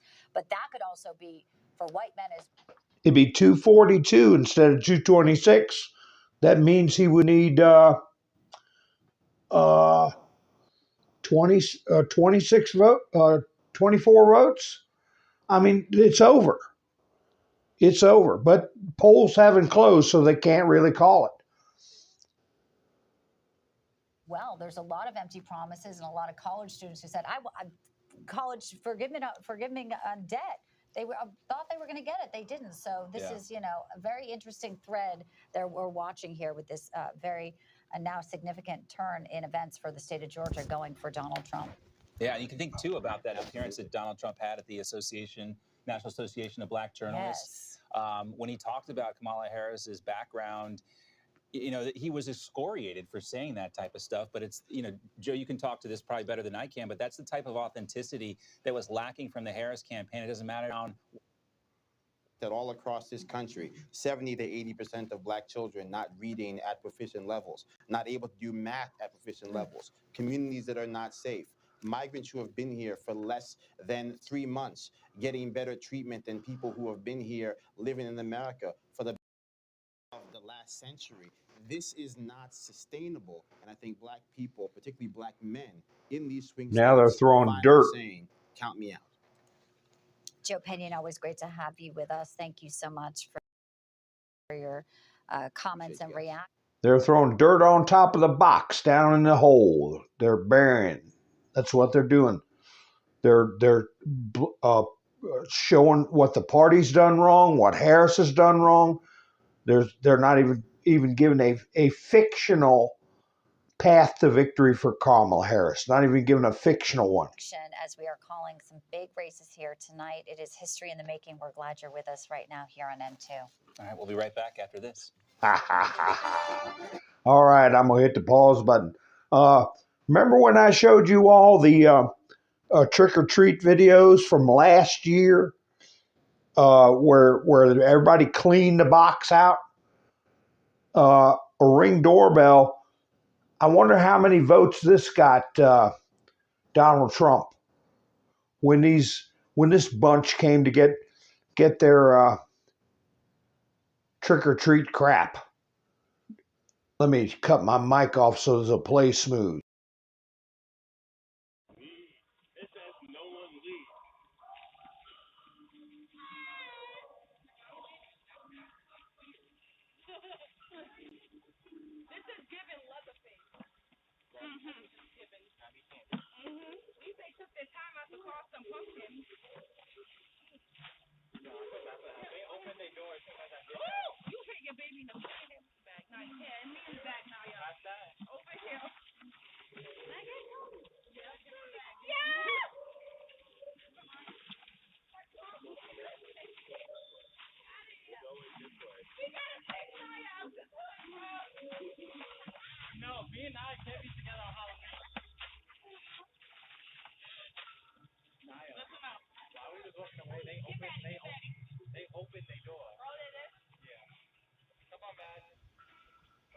I seen a half full glass of dirty ice with more class than that woman has, and it had a dead fly in it.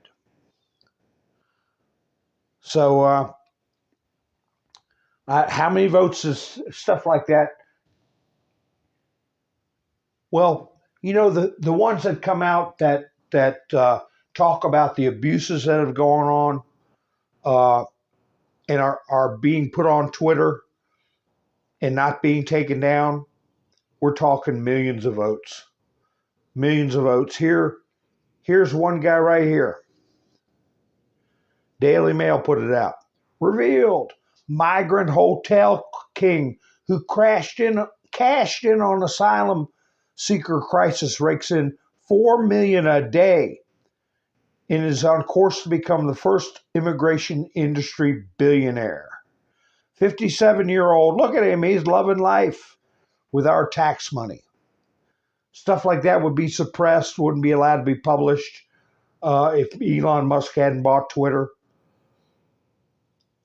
I got to see if Andy Knows going to put up a follow-up. Libs of TikTok put this up. David Donofrio, a Alphabet activist, is running for State Board of Education in Ohio. That's why I told you all. I said, remember, you got to vote for everybody that's going to run your life. You got to know who they are.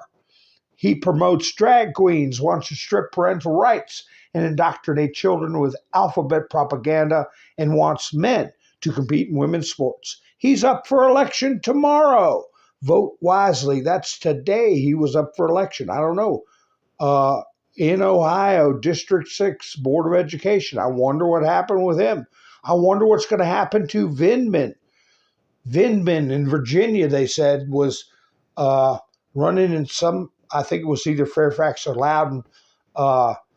I hope that SOB loses. That's the one I'm going to check on. But let me see where we are with this reporting.